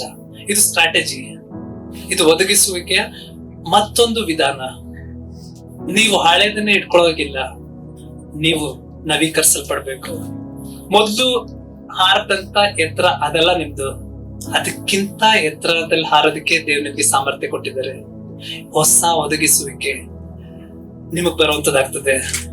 ಅಲ್ಲಿ ಅದ್ಭುತಗಳ ರೀತಿಲಿ ದೇವ್ರು ನಿಮ್ಗೆ ಆಹಾರನ ಕೊಡ್ತಿದ್ರು, ಬಂಡೆಯಿಂದ ನೀರ್ನ ಕೊಡ್ತಿದ್ರು. ಆದ್ರೆ ಇಲ್ಲಿ ಯಾವ ಅದ್ಭುತನೂ ನಡೆಯಲ್ಲ. ಆದ್ರೆ ದೇವ್ರು ಹೇಳ್ತಾರೆ, ನಾನ್ ನಿಮ್ ಸಂಗಡ ಇರ್ತೀನಿ ಅನ್ನೋದಾಗಿ. ಆಗ ದೇವ್ರು ದೂರದಲ್ಲಿದ್ದು ನಿಮ್ಗೆ ಒದಗಿಸ್ಕೊಡ್ತಾ ಇದ್ರು, ಅಂದ್ರೆ ಪ್ರೊವಿಷನ್ ಕೊಡ್ತಿದ್ರು. ಈಗ ಪ್ರೊವೈಡರೇ ನಿಮ್ ಜೊತೆಲಿ ಇರ್ತಾನೆ. ಹೊಸ ಕಾಲದಲ್ಲಿ ಒದಗಿಸುವಂತದನ್ನ ನಾವು ಆತ್ಕೊಡೋರಲ್ಲ, ಒದಗಿಸುವವನನ್ನ ನಾವು ಆತ್ಕೊಡೋಂಥವ್ರು. ಇದು 4ನೇದು ಲಾಸ್ಟ್ ಪಾಯಿಂಟ್. ಹೊಸ ಕಾಲದಲ್ಲಿ ಒಂದು ಹೊಸ ಸ್ಟ್ರಾಟಜಿ. ಈಗ ದೇವ್ರು ನಿಮ್ಗೆ ತಿಳಿಸ್ಕೊಡ್ತಾರೆ ಯಾವ ರೀತಿ ಒಂದು ತತ್ವಗಳ ಮೂಲಕ ದೇವ್ರಿಗೆ ನೀವು ಹತ್ರ ಆಗ್ಬೇಕಂತ. ಹೊಸ ಒಂದು ಕಾಲದಲ್ಲಿ ಯಾವ ರೀತಿ ಹೆಜ್ಜೆ ಇಡ್ಬೇಕು ಅನ್ನೋದಾಗಿ. ಇದು ಹೇಗೆ ಅಂತ ಅಂದ್ರೆ, ಈ ಸ್ಟ್ರಾಟಜಿಗೆ ನಾನು ನಿಮ್ಗೆ ಸಹಾಯ ಮಾಡ್ತೀನಿ. ಈ ಸ್ಟ್ರಾಟಜಿ ನೀವು ಮಾಡ್ಕೋಬೇಕು ಅಂತಂದ್ರೆ, ಹಗಲು ರಾತ್ರಿ ನಿನ್ನ ಬಾಯಿಂದ ಧರ್ಮಶಾಸ್ತ್ರ ಹೋಗದೇ ಇರ್ಲಿ ಅಂತ ದೇವ್ರ ಕೇಳ್ತದೆ. ಹಾಗಾದ್ರೆ ನೀವು ಹುಡುಕ್ಬೇಕಾಗಿರೋದು ಮತ್ತೆ 6ನೇ ಅಧ್ಯಾಯ 33ನೇ ವಾಕ್ಯದ ಪ್ರಕಾರ, ಸೀಕ್ ಯಾವ್ದನ್ನ? ಫಸ್ಟ್ ದೇವ್ರ ರಾಜ್ಯನ ಮತ್ತೆ ಆತನ ನೀತಿವಂತಿಕೆನ. ಇದು ನಿಮ್ದಾಗ್ಲಿ. ಮೊದಲನೇ ಆದ್ಯತೆ ಅದು ದೇವರಾಗ್ಲಿ. ಹಾಗಾದ್ರೆ ನಾನು ಕೆಲವೊಂದು ಪಾಯಿಂಟ್ಸ್ ಹೇಳ್ತೀನಿ, ಸಾಧಾರಣವಾಗಿ ಸರಳವಾಗಿರುವಂತದ್ದು. ಪ್ರತಿದಿನನೂ ಕೂಡ ಮೊದಲನೇದು ಬೆಸ್ಟ್ ಆಗಿರೋದು, ಫಸ್ಟ್ ಆಗಿರುವಂತ ನಿಮ್ಮ ಥಾಟ್ಸ್. ನಾನು ಹೇಳೋದು ಅರ್ಥ ಮಾಡ್ಕೊಳ್ಳಿ. ನೀವು ಕಣ್ ಬಿಟ್ಟಾಗ ನೀವು ಮಾತಾಡುವಂತ ಮಾತು, ಅದಕ್ಕಿಂತ ಮುಂಚೆ ಆ ಮಾತು ನಿಮ್ಮ ಬಾಯಿಂದ ಹೊರಡೋಕ್ಕಿಂತ ಮುಂಚೆ ನಿಮ್ಮ ಮನಸ್ಸಲ್ಲಿ ಇರುತ್ತೆ, ನಿಮ್ಮ ಥಾಟ್ಸ್ ಅಲ್ಲಿ ಇರುತ್ತೆ. ಇಲ್ಲಿ ಮೊದಲು ದೇವ್ರು ಬರ್ಬೇಕು. ಬೆಳಗ್ಗೆ ಎದ್ದ ತಕ್ಷಣನೇ ಪ್ರತಿದಿನದ ಮೊದಲನೇ ಫಸ್ಟ್ ಅಂಡ್ ಬೆಸ್ಟ್ ಥಾಟ್ ಅಲ್ಲಿ ಯಾರಿರ್ಬೇಕು? ದೇವರು. ಪ್ರತಿ ವಾರದ ಮೊದಲು ದೇವರ ಒಂದು ಮಕ್ಕಳ ನಡುವೆ ಆತನ ಒಂದು ದೇಹದ ಅಂಗಗಳಲ್ಲಿ ಒಂದು ಭಾಗ ಆಗಿರ್ಬೇಕು. ಅದಕ್ಕೋಸ್ಕರ ನಾವು ಸಭೆಯಾಗಿ ಮಿಸ್ ಆಗದೇನೆ ಸತ್ಯವೇದ ಹೇಳಲ್ಪಡ್ತದೆ, ಈ ದಿನಗಳು ಬಹು ಕೆಟ್ಟವರಾಗಿರೋದ್ರಿಂದ ನಾವ್ ಈ ರೀತಿ ಸೇರ್ಬರೋದನ್ನ ಏನ್ ಮಾಡಿ ಅಂತ, ಇನ್ನು ಹೆಚ್ಚು ಮಾಡಿ ಅಂತ. ಈ ವಿಚಾರನ ಯಾರು ಕೂಡ ಮರೆಯಕ್ ಹೋಗ್ಬೇಡಿ. ಯಾಕಂತಂದ್ರೆ ಎಲ್ಲಾ ವಿಚಾರದಲ್ಲೂ ಕೂಡ ಆತನ ಫಸ್ಟ್ ಇಟ್ಕೊಳ್ಳೋಣ. ನೀವೇನಾದ್ರು ದುಡಿಮೆ ಮಾಡುವಂತವ್ರಾಗಿದ್ರು ಫೈನಾನ್ಷಿಯಲ್ ಆಗು ಕೂಡ ಆತನ ನಮ್ಗೆ ಹಣಕ್ಕಿಂತ ಎತ್ತರವಾಗಿ ಆತನ ಇಟ್ಕೊಳ್ಳೋಣ. ಅವಾಗ ನೀವು ನೋಡಿ ನಿಮ್ಮನ್ನ ದೇವ್ರು ಯಾವ್ಯಾವ ರೀತಿಲಿ ಅಭಿವೃದ್ಧಿ ಪಡಿಸ್ತಾ ಇರ್ತಾರೆ ಅನ್ನೋದಾಗಿ. ಯಾವ ಎಲ್ಲೇನೂ ಇರಲ್ಲ. ನಿನ್ನನ್ನ ಬೇರೆಯವ್ರಿಗೆ ಕೊಡೋನಾಗಿ ದೇವ್ರು ಉಪಯೋಗಿಸ್ಕೊಳ್ತಾ ಇರತ್ತು, ಬೇರೆಯವ್ರ ಹತ್ರ ಬೇಡೋನಾಗಲ್ಲ. ಆಮೇಲೆ ಯಾವುದೇ ಜೆರಿಕೋ ಬರ್ಲಿ, ಯಾವುದೇ ಗೋಡೆ ಬರ್ಲಿ, ನಿಮ್ಗೆ ಹೊಸ ಕಾಲದಲ್ಲಿ ಹೊಸ ಬಲ, ಹೊಸ ಆಲೋಚನೆ, ವಿಶೇಷವಾಗಿರುವಂತ ಒಂದು ಸಾಮರ್ಥ್ಯ ದೇವ್ರು ನಿಮ್ಗೆ ಕೊಡೋದ್ರಲ್ಲಿರ್ತಾರೆ. ಹಾಗಾದ್ರೆ ನೀವು ಒಂದು ನಿರ್ಧಾರ ಮಾಡಿ, ನೀವು ಮಾಡುವಂತ ಒಂದು ಡಿಕ್ಲರೇಷನ್ ಇವತ್ತು ನಿಮ್ಮ ಕಾಲವನ್ನೇ ಬದಲಾಯಿಸುವಂತದ್ದಾಗಿರ್ಬೇಕು. ನೀವು ಮಾಡುವಂತ ಒಂದು ಡಿಕ್ಲರೇಷನ್, ನೀವು ಬಾಯಿಂದ ಹೇಳುವಂತ ಒಂದು ಮಾತು, ಜಸ್ಟ್ ದೇವರು ಸಮಸ್ತವನ್ನ ಉಂಟು ಮಾಡಿದ್ದು ಕೇವಲ ತನ್ನ ಬಾಯಿ ಮಾತಿನಿಂದ. ಒಪ್ಕೋತೀರ? ನೀವು ಬೇರೆಯವ್ರ ಮೇಲೆ ನುಡಿಯುವಂತದಲ್ಲ, ಇವತ್ತು ನಿನ್ನ ಜೀವಿತದ ಮೇಲೆ ನೀನೇ ನುಡಿ. ಯಾರೋ ಬಂದು ನಿನಗೆ ಪ್ರವಾದನೆ ಕೊಡೋ ಅಗತ್ಯ ಇಲ್ಲ. ಕೋಳಿ ಮರಿಗೆ ಹೋಗಿ ಬಂದ್ಬಿಟ್ಟು ನೀನ್ ಎಷ್ಟೇ ಪ್ರವಾದನೆ ಕೊಟ್ರು ಕೂಡ, ಅದಕ್ಕೋಸ್ಕರ ನೀನ್ ಪ್ರೇಯರ್ ಮಾಡಿದ್ರು ಕೂಡ ಅದು ಹದ್ದಿನ ರೀತಿ ಹಾರೋದಕ್ಕಾಗಲ್ಲ. ಯಾಕಂದ್ರೆ ಹದ್ದಿನ DNA ಕೋಳಿ ಮರಲಿಲ್ಲ. ಇವತ್ತು ಆ DNA, ದೇವರ ಒಂದು DNA ನಮ್ಮ ಒಬ್ಬೊಬ್ಬರಲ್ಲಿ ಇದೆ. ದೇವರು ಸಮಸ್ತನ ಹೇಗೆ ಉಂಟು ಮಾಡೋದ್ನೋ ಅದೇ ಪ್ರಕಾರ ನೀವು ಬಾಯಿ ತೆರೆದು ನೀವು ನಿಮ್ ಜೀವಿತದ ಮೇಲೆ ಪ್ರಕಟಿಸೋದೇ ಆದ್ರೆ, ಘೋಷಣೆ ಮಾಡೋದೇ ಆದ್ರೆ ಅದನ್ನ ಹೊಂದ್ಕೊಳ್ತೀವಿ. ಹೊಸ ಕಾಲದಲ್ಲಿ ಒಂದು ಹೊಸ ಸೀಸನ್ ನೀವು ಎಂಟ್ರಿ ಕೊಡ್ತಿದ್ರ, ಅದೇ ಸೋರ್ಸ್, ಹೊಸ ಸ್ಟ್ರಾಟಜಿ, ಹೊಸ ಬಲ, ಹೊಸ ಒದಗಿಸುವಿಕೆ, ಇದನ್ನ ಯಾವ್ದನ್ನ ನಾವು ಮರೆಯೋದ್ ಬೇಡ. ಬಾಯಿಂದ ಅದನ್ನ ನಾವು ಘೋಷಣೆ ಮಾಡೋಣ, ಅದನ್ನ ಹೊಂದ್ಕೊಳ್ಳೋಣ. ಎಲ್ಲರೂ ನಿರ್ಧಾರ ಮಾಡೋಣ ಆಯ್ತಾ? ನಾವೆಲ್ಲರೂ ನಂಬಿಕೆಯಿಂದ ಈ ಒಂದು ಘೋಷಣೆಗೆ ಸಾಧ್ಯ ಆದ್ರೆ ಮೊಣಕಾಲೂರಿ ಆಯ್ತಾ? ಇದು ಒಂದು ಕಡೆಯದಾಗಿ ಒಂದು ಡಿಕ್ಲರೇಷನ್ ಮಾಡ್ಕೊಳ್ಳೋಣ. ನಮ್ ಜೀವಿತದ ಮೇಲೆ ನಾವೇ, ಬೇರೆಯವ್ರ ಜೀವಿತದ ಮೇಲಲ್ಲ. ಮೊದಲು ನಾವು ಸರಿ ಹೊಂದ್ಕೊಳ್ಳೋಣ, ಅನಂತರ ಮಿಕ್ಕಿರನ್ನ ದೇವ್ರು ನೋಡ್ಕೊಳ್ತಾರೆ. ಎಲ್ಲರೂ ನಂಬಿಕೆಯಿಂದ ಕಣ್ಮುಚ್ಚಿ ಒಂದು ಘೋಷಣೆ ಮಾಡೋಣ ಆಯ್ತಾ? ಎಲ್ಲರೂ ನಿಮ್ ಹೃದಯದ ಮೇಲೆ ಕೈ ಇಟ್ಕೊಳ್ಳಿ. ಕರ್ತನೆ ಈ ಸಮಯದಲ್ಲಿ ವಿಶೇಷ ಕರ್ತನೆ ಪ್ರತಿಯೊಬ್ಬೊಬ್ಬರನ್ನು ಬಯಸಿದ್ದೆ ಕರ್ತನೆ. ಒಂದು ಹೊಸ ವರ್ಷದಲ್ಲಿ ಒಂದು ಹೊಸ ಕಾಲಕ್ಕೆ ನಾವು ಹೆಜ್ಜೆಡಬೇಕು ಅನ್ನೋದಾಗಿ ಕರ್ತನೆ ನಾನ್ ನಂಬ್ತೀನಿ ಕರ್ತನೆ. ಈ ಒಂದು ದಿನದಲ್ಲಿ ಕರ್ತನೆ ಪ್ರತಿಯೊಬ್ಬೊಬ್ಬರು ನಿರ್ಧಾರ ಮಾಡೋದ್ರ ಮೂಲಕ ಈ ಒಂದು ವರ್ಷದಲ್ಲಿ ಒಂದು ಹೊಸ ಒಂದು ಕಾಲಕ್ಕೆ ಹೆಜ್ಜೆ ಇಡುವಾಗ ಕರ್ತನೆ ಅದೇ ಮೂಲಕ್ಕೆ ನಾವೆಲ್ಲರೂ ಕೂಡ ಅಲೈನ್ ಆಗುತ್ತಾರೆ. ನಿನ್ನ ವಾಕ್ಯಕ್ಕೆ ಆಧಾರವಾಗಿ ನಾವು ನಡ್ಕೊಳ್ಳೋ ಹಾಗೆ ನಮ್ಮನ್ನ ಮಾರ್ಪಡಿಸು ಕರ್ತನೆ. ಯಾವ ರೀತಿ ನೀನು ವಾಗ್ದಾನ ಮಾಡಿದ್ಯೋ ಮೋಶೆಗೆ, ಹೌದಪ್ಪ, ಮೋಶೆ ಸಂಗಡ ಇದ್ದಂತ ದೇವರು ನಾನು ನಿನ್ನ ಸಂಗಡ ಇರ್ತೀನಿ ಅಂತ ಹೇಳಿರೋ ಪ್ರಕಾರವೇ ಅದೇ ದೇವರು ನಮ್ಮ ಒಬ್ಬೊಬ್ರು ಸಂಗಡ ನೀನು ಇದೆಯಲ್ಲ, ಅದಕ್ಕಾಗಿ ನಿಮಗೆ ವಂದನೆ ಸಲ್ಲಿಸ್ತೀವಪ್ಪ ಕರ್ತನೆ. ನಮ್ಮನ್ನ ಬಲಪಡಿಸು ಕರ್ತನೆ. ಒಂದು ಹೊಸ ಕಾಲದಲ್ಲಿ ಒಂದು ಹೊಸ ಒಂದು ಬಲನ ನಮ್ಮಲ್ಲಿ ತುಂಬಿಸು ಕರ್ತನೆ, ನಮ್ಮಲ್ಲಿ ವೃದ್ಧಿಪಡಿಸು ಕರ್ತನೆ. ಹೌದಪ್ಪ, ಒಂದು ಹಳೆ ಬಲದಲ್ಲಿ ನಾವು ಆತ್ಕೊಂಡಿದ್ದು ಸಾಕುನದಾಗ ನೀನ್ ಬಯಸಿದೆ ಕರ್ತನೆ. ನೂತನವಾಗಿರುವಂತ ಒಂದು ಬಲನ ಕೊಟ್ಟು ನಮ್ಮಲ್ಲಿರುವಂತ ಒಂದು ಜವಾಬ್ದಾರಿಗಳನ್ನ ನೀನು ಹೆಚ್ಚಿಸುವಂತ ದೇವರಾಗಿದೆಯಾ ಕರ್ತನೆ. ನಮ್ಮ ಒಬ್ಬೊಬ್ರು ಜವಾಬ್ದಾರಿಗಳನ್ನ ಇನ್ನು ಮುಂದೆ ಕರ್ತನೆ ಆ ಜವಾಬ್ದಾರಿನ ತೆಗ್ದಾಕು ಅಂತ ನಾವು ಕೇಳಲ್ಲ ಕರ್ತನೆ. ಆ ಜವಾಬ್ದಾರಿಗಳ ಹೊರುವಂತ ಸಾಮರ್ಥ್ಯ ನಮ್ಗೆ ಬೇಕು ಅನ್ನೋದಾಗ ನಾವು ಕೇಳ್ತೀವಿ ಕರ್ತನೆ. ಹೌದಪ್ಪ, ನಮ್ಮನ್ನ ಈ ಒಂದು ಸಮಯದಲ್ಲಿ ಆ ಒಂದು ಸಾಮರ್ಥ್ಯದಿಂದ ತುಂಬಿಸು ಕರ್ತನೆ. ಅದೇ ಪ್ರಕಾರ ಕರ್ತನೆ, ಹೌದಪ್ಪ, ಈ ಒಂದು ಸಮಯದಲ್ಲಿ ವಿಶೇಷವಾಗಿ ಇಲ್ಲಿ ತನಕನೂ ಕೂಡ ನೀನ್ ಕೊಡ್ತಿದ್ದಂತ ಒದಗಿಸುವಿಕೆನೆ ನೋಡುವಂತದ್ದಾಗಿತ್ತು ಕರ್ತನೆ. ಕೈಯ ಕರಗಳನ್ನೇ ನಾವು ನೋಡುವಂತವ್ರಾಗಿದ್ದು ಕರ್ತನೆ. ಆದ್ರೆ ಇನ್ನು ಮುಂದೆ ಕರ್ತನೆ, ಹೌದಪ್ಪ, ನಮ್ಮೊಬ್ಬೊಬ್ಬರನ್ನು ಕೂಡ ಕರ್ತನೆ, ಹೌದಪ್ಪ, ಒದಗಿಸುವವನಾಗಿ ಆಶೀರ್ವಾದಕರವಾಗಿ ಕೇವಲ ನಾವು ಆಶೀರ್ವಾದ ಹೊಂದ್ಕೊಳ್ಳೋರು ಅಷ್ಟೇ ಅಲ್ಲ ಕರ್ತನೆ, ಆಶೀರ್ವಾದ ನಿಧಿ ಆಗ್ಬೇಕು ಅಂತ ನೀನ್ ಬಯಸಿರ್ಬೇಕಾದ್ರೆ ಪ್ರತಿಯೊಬ್ಬೊಬ್ಬರು ಇಲ್ಲಿರೋರು ಎಲ್ಲರಲ್ಲೂ ಕೂಡ ಕರ್ತನೆ ಬಲಪಡಿಸು ಕರ್ತನೆ. ಅವ್ರು ಮಾಡುವಂತ ಕೆಲಸ ಕಾರ್ಯಗಳಲ್ಲೂ ಕೂಡ ವೃದ್ಧಿಪಡಿಸು ಕರ್ತನೆ. ಅವ್ರೆಲ್ಲ ಒಂದು ಒದಗಿಸುವಿಕೆಯಲ್ಲೂ ಕೂಡ ಕರ್ತನೆ ನೀನ್ ಅವ್ರ ಜೊತೆಲಿ ಇರು ಕರ್ತನೆ. ನೀನ್ ಹೇಳಿರೋ ಪ್ರಕಾರ ಕರ್ತನೆ ಇನ್ನು ಮುಂದೆ ಕರ್ತನೆ, ಹೌದಪ್ಪ, ನೀನ್ ಯಜಮಾನನಾಗಿ ನಾವು ದಾಸರ ಅಂತ ಅಲ್ಲ ಅನ್ನೋದು ನೀನ್ ವಾಕ್ಯ ಹೇಳ್ತಿದ್ದೆ ಪ್ರಕಾರ ನೀನೇ ಕರ್ತನೆ ಇವ್ರ ಒಬ್ಬೊಬ್ರಿಗೂ ಪಾರ್ಟ್ನರ್ ಆಗಿರೋ ಕರ್ತನೆ. ಜೊತೆಯಾಗಿ ನೀನ್ ಕರ್ತನೆ, ಹೌದಪ್ಪ, ಮೋಶೆಗೆ ನೀನು ಕರ್ತನೆ, ಮೋಶೆ ನಿಮಗೆ ಸೇವಕನಾಗಿರೋದೇ ಆದ್ರೆ ಯೋಶುವ ನಿನ್ಗೆ ಪಾರ್ಟ್ನರ್ ಆಗಿದ್ದಲ್ಲ ಕರ್ತನೆ. ಆ ಪ್ರಕಾರ ನಮ್ಮ ಒಬ್ಬೊಬ್ರು ಕೂಡ ಪಾರ್ಟ್ನರ್ ಆಗಿ ನೀನ್ ನಡ್ಸೋದಾಗ ಒಪ್ಪಿಸ್ಕೊಡ್ತಿದ್ಯಪ್ಪ. ಅದೇ ಪ್ರಕಾರ ಒಂದು ಹೊಸ ವರ್ಷದಲ್ಲಿ ಒಂದು ಹೊಸ ಒಂದು ಬದಲಾವಣೆ ತರುವಂತವನಾಗಿದೆ ಕರ್ತನೆ. ಒಂದು ಹೊಸ ಕರ್ತನೆ, ಹೌದ, ಬೇರ್ಪಡಿಸುವಿಕೆ ತರುವಂತವನಾಗಿದೆ ಕರ್ತನೆ. ಅನೇಕ ಸಂಬಂಧಗಳು ನಿನ್ಗೆ ಇಷ್ಟ ಇಲ್ದಿರೋದನ್ನ ಕಡಿದು ಹಾಕು ಕರ್ತನೆ. ಹೊಸ ಒಂದು ಸಂಬಂಧಗಳಲ್ಲಿ ನೀನ್ ನಡೆಸು ಕರ್ತನೆ. ವಿಶೇಷವಾಗಿರುವಂತಹ ಒಂದು ಸಂಬಂಧ, ನೂತನವಾಗಿರುವಂತಹ ಸಂಬಂಧ, ಆಶೀರ್ವಾದಕರವಾದಂತಹ ಸಂಬಂಧಗಳನ್ನ ನಮ್ಮ ಒಬ್ಬೊಬ್ರಿಗೂ ಒದಗಿಸ್ಕೊಡು ಕರ್ತನೆ. ಅದೇ ಪ್ರಕಾರ ಕರ್ತನೆ, ಹೌದಪ್ಪ, ಒಂದು ಹೊಸ ಸ್ಟ್ರಾಟಜಿ ಕರ್ತನೆ ನಮ್ಮ ಒಬ್ಬೊಬ್ರಿಗೂ ಬೇಕಾಗಿದೆ ಕರ್ತನೆ. ಹೌದಪ್ಪ, ಪ್ರತಿ ದಿನನೂ ಕೂಡ ನಾವು ಪ್ರಾರಂಭ ಮಾಡುವಂತದ್ದು, ಅಂತ್ಯ ಮಾಡುವಂತದನ್ನ ಕರ್ತನೆ, ಆ ದಿನ ನಿನ್ನ ಸಮ್ಮುಖದಲ್ಲಿ ನಾವು ನಡೆಯೋದಕ್ಕೆ, ನಿನ್ನ ಪ್ರಸನ್ನತೆಯಲ್ಲಿ ನಡೆಯೋದಕ್ಕೆ, ನಿನ್ನ ಜೊತೆ ನಿನ್ನ ಹೆಜ್ಜೆ ಜಾಡಲ್ಲಿ ಹಿಂದೆ ಬರೋದಕ್ಕಾಗಿ ಒಂದು ಹೊಸ ಕಾಲದಲ್ಲಿ ನಾವು ಹೊಸ ಹೆಜ್ಜೆ ಇಡೋದಕ್ಕೆ ಕೃಪೆ ಕೊಡು ಕರ್ತನೆ. ಇವತ್ತು ನಾವು ಮಾಡುವಂತ ನಿರ್ಧಾರ ಕರ್ತನೆ ನಿರಂತರವಾಗಿರುವಂತದ್ದಾಗಿರ್ಬೇಕು. ನಿನ್ನ ಬರೋಣ ತನಕನೂ ಕೂಡ ಈ ನಿರ್ಧಾರ ಕರ್ತನೆ ನಮ್ಮನ್ನ ಮುಂದುವರಿಸುವಂತದ್ದಾಗಿರ್ಬೇಕು ಕರ್ತನೆ. ಇದು ಕೇವಲ ಈ ದಿನದಲ್ಲಿ ನಾವು ಮಾತಾಡಿ ಬಿಡುವಂತದ್ದಾಗಿರ್ಬಾರ್ದು ಕರ್ತನೆ. ಹೌದಪ್ಪ, ನಾವು ಮಾಡಿ ಮುಗಿಸಿದ್ವಿ, ಶ್ರೇಷ್ಠ ಹೋರಾಟವನ್ನು ಮಾಡಿದ್ವಿ ಅಂತ ಯಾವ ರೀತಿ ಕರ್ತನೆ, ಹೌದಪ್ಪ, ಪೌಲ ಹೇಳುವಂತದ್ದಾಗ್ತದೋ ಆ ಪ್ರಕಾರ ನಾವು ಒಬ್ಬೊಬ್ರು ಹೇಳುವಂತವ್ರಾಗಿರ್ಬೇಕು ಕರ್ತನೆ. ಆ ಪ್ರಕಾರ ಕರ್ತನೆ ಈ ವರ್ಷದ ಪ್ರಾರಂಭದಲ್ಲಿ ನಮ್ಮನ್ನ ನಾವು ಒಪ್ಪಿಸ್ಕೊಡ್ತಿದ್ವಿ ಕರ್ತನೆ, ಒಂದು ಸಮರ್ಥನೆ ಮಾಡ್ಕೊಳ್ತಿದ್ವಿ ಕರ್ತನೆ. ಇವತ್ತು ನಾವು ಮಾಡುವಂತ ಒಂದು ಮಾತು ಪ್ರತಿಯೊಂದು ಕೂಡ ಕರ್ತನೆ ಇನ್ನೊಬ್ಬರ ಜೀವಿತದಲ್ಲಿ ಕರ್ತನೆ, ಮೊದಲು ನಮ್ಮ ಜೀವಿತದಲ್ಲಿ, ನನ್ನ ಜೀವಿತದಲ್ಲಿ ಕರ್ತನೆ ಅದು ನೆರವೇರಲಿ ಅನ್ನೋದಕ್ಕೆ ಒಪ್ಪಿಸ್ಕೊಡ್ತಿದ್ಯಪ್ಪ. ಒಂದು ಹೊಸ ಕಾಲಕ್ಕೆ ನಾವು ಹೆಜ್ಜೆ ಇಡೋದ್ರ ಮೂಲಕ ಕರ್ತನೆ ನಿನ್ನನ್ನ ನೂತನವಾಗಿ ಮಹಿಮೆ ಪಡಿಸೋದಕ್ಕೆ, ನಮ್ಮ ಜೀವಿತದಲ್ಲಿ ನಿನ್ನನ್ನ ನೂತನವಾಗಿ ಅನುಭವಿಸೋದಕ್ಕೆ ನಮ್ಮ ಒಬ್ಬೊಬ್ಬರನ್ನ ಆಶ್ವಾಸ ಕರ್ತನೆ. ಹೌದಪ್ಪ, ನೀನ್ ಕೊಟ್ಟಂತ ಅನೇಕ ಸೂಚನೆಗಳ ಪ್ರಕಾರವೇ ಕರ್ತನೆ ನಾವು ಮುನ್ನಡೆದು ಕರ್ತನೆ ಅದ್ರ ಮೂಲಕ ನಿನ್ನ ನಾಮನ ಮಹಿಮೆ ಪಡಿಸೋದಕ್ಕೆ ಕೃಪೆ ಕೊಡು ಕರ್ತನೆ. ನಿನ್ನ ನಾಮನ ಘನಪಡಿಸೋದಕ್ಕೆ ಕೃಪೆ ಕೊಡು ಕರ್ತನೆ. ನಮ್ಮ ಜೀವಿತ ಕರ್ತನೆ ಒಂದು ಅರ್ಥಗರ್ಭಿತವಾಗಿರುವಂತ ಜೀವಿತ ಆಗ್ಬೇಕರ್ತನೆ. ನಮ್ಮ ಜೀವಿತ ಕರ್ತನೆ ಹೌದಪ್ಪ ಒಂದು ವಿಶೇಷಕರವಾಗಿರುವಂತದ್ದು, ಹೌದಪ್ಪ ಉದ್ದೇಶ ಭರಿತವಾಗಿರುವಂತ ಒಂದು ಜೀವಿತ ನಾವು ಜೀವಿಸುವಂತರಾಗಿರ್ಬೇಕು ಕರ್ತನೆ. ನಮ್ಮ ಒಬ್ಬೊಬ್ಬರು ಸಾಮರ್ಥ್ಯನ ಹೆಚ್ಚು ಪಡಿಸು ಕರ್ತನೆ. ನಾವು ನಂಬ್ತೀವಿ ಕರ್ತನೆ, ಈ ದಿನ ನೀನ್ ಮಾತಾಡೋದು ಪ್ರತಿಯೊಂದು ಮಾತಲ್ಲೂ ಕೂಡ ಕರ್ತನೆ ನಮ್ಮ ಒಬ್ಬೊಬ್ಬರ ಜೀವಿತ ಅಲ್ಲಿ ಅಡಕವಾಗಿತ್ತಲ್ಲ, ಅದಕ್ಕಾಗಿ ವಂದನೆ ಸಲ್ಲಿಸ್ತಿದ್ದೆಪ್ಪ ಕರ್ತನೆ. ಯಾವುದೇ ಕಣಿವೆ ಆಗಿದ್ರು ಕೂಡ ಕರ್ತನೆ ಹೌದಪ್ಪ ಆ ಕಣಿವೆಯಲ್ಲಿ ನೀನ್ ನಮ್ ಜೊತೆ ನಡೆಸ್ತಿರಲ್ಲ, ಅದಕ್ಕಾಗಿ ಸ್ತೋತ್ರ. ನೀನ್ ನಮ್ ಜೊತೆಲಿ ವಾಗ್ದಾನ ಮಾಡಿದ ಆತನು ಇದು ಕಡೆಯ ದಿನ ಆಗಿರೋದ್ರ ಯೋಶನ್ ರೀತಿ ಸೇನೆನ ಎಬ್ಬಿಸಿ ಅಂತ ಹೇಳಿರ್ಬೇಕಾದ್ರೆ ಈ ಯವನಸ್ತ್ರ ಪ್ರತಿಯೊಬ್ಬೊಬ್ಬರು ಕೂಡ ಆ ಒಂದು ಸೈನ್ಯದಲ್ಲಿ ಕರ್ತನೆ ಹೌದಪ್ಪ ಒಂದು ಯೋಧರಾಗುವಂತವರಾಗಿರ್ತಾರೆ. ಅದು ನಿನ್ನ ಸೇನೆ ಆಗಿರುತ್ತಲ್ಲ, ಅದಕ್ಕಾಗಿ ವಂದನೆ ಸಲ್ಲಿಸ್ತಿದ್ದೆಪ್ಪ. ಇವತ್ತು ದಿನ ನಾವು ಮಾಡ್ಕೊಂಡಿರುವಂತ ಒಂದು ಒಡಂಬಡಿಕೆ ಕರ್ತನೆ ನಿನ್ನ ಸಮ್ಮುಖದಲ್ಲಿ ನಿನ್ನ ಪ್ರಸನ್ನತೆಯಲ್ಲಿ ಅದು ಯಾವಾಗ್ಲೂ ನಿತ್ಯ ನಿರಂತರವಾಗಿ ಜೀವಿತವಾಗಿರ್ಲಿ ಅನ್ನೋದಕ್ಕೆ ಒಪ್ಪಿಸ್ಕೊಡ್ತಿದ್ದೀಯಪ್ಪ. ನೀನ್ ಅರ್ಥ ಕಾರ್ಯ ಮಾಡುತ್ತ ದೇವ್ರೆ, ನಿಂಗೆ ವಂದನೆ ಸಲ್ಲಿಸ್ತಾ ಈ ಪ್ರಾರ್ಥನೆ ಪ್ರಭು ಯೇಸು ಕ್ರಿಸ್ತನ ಪ್ರೀತಿ ತಂದೆ.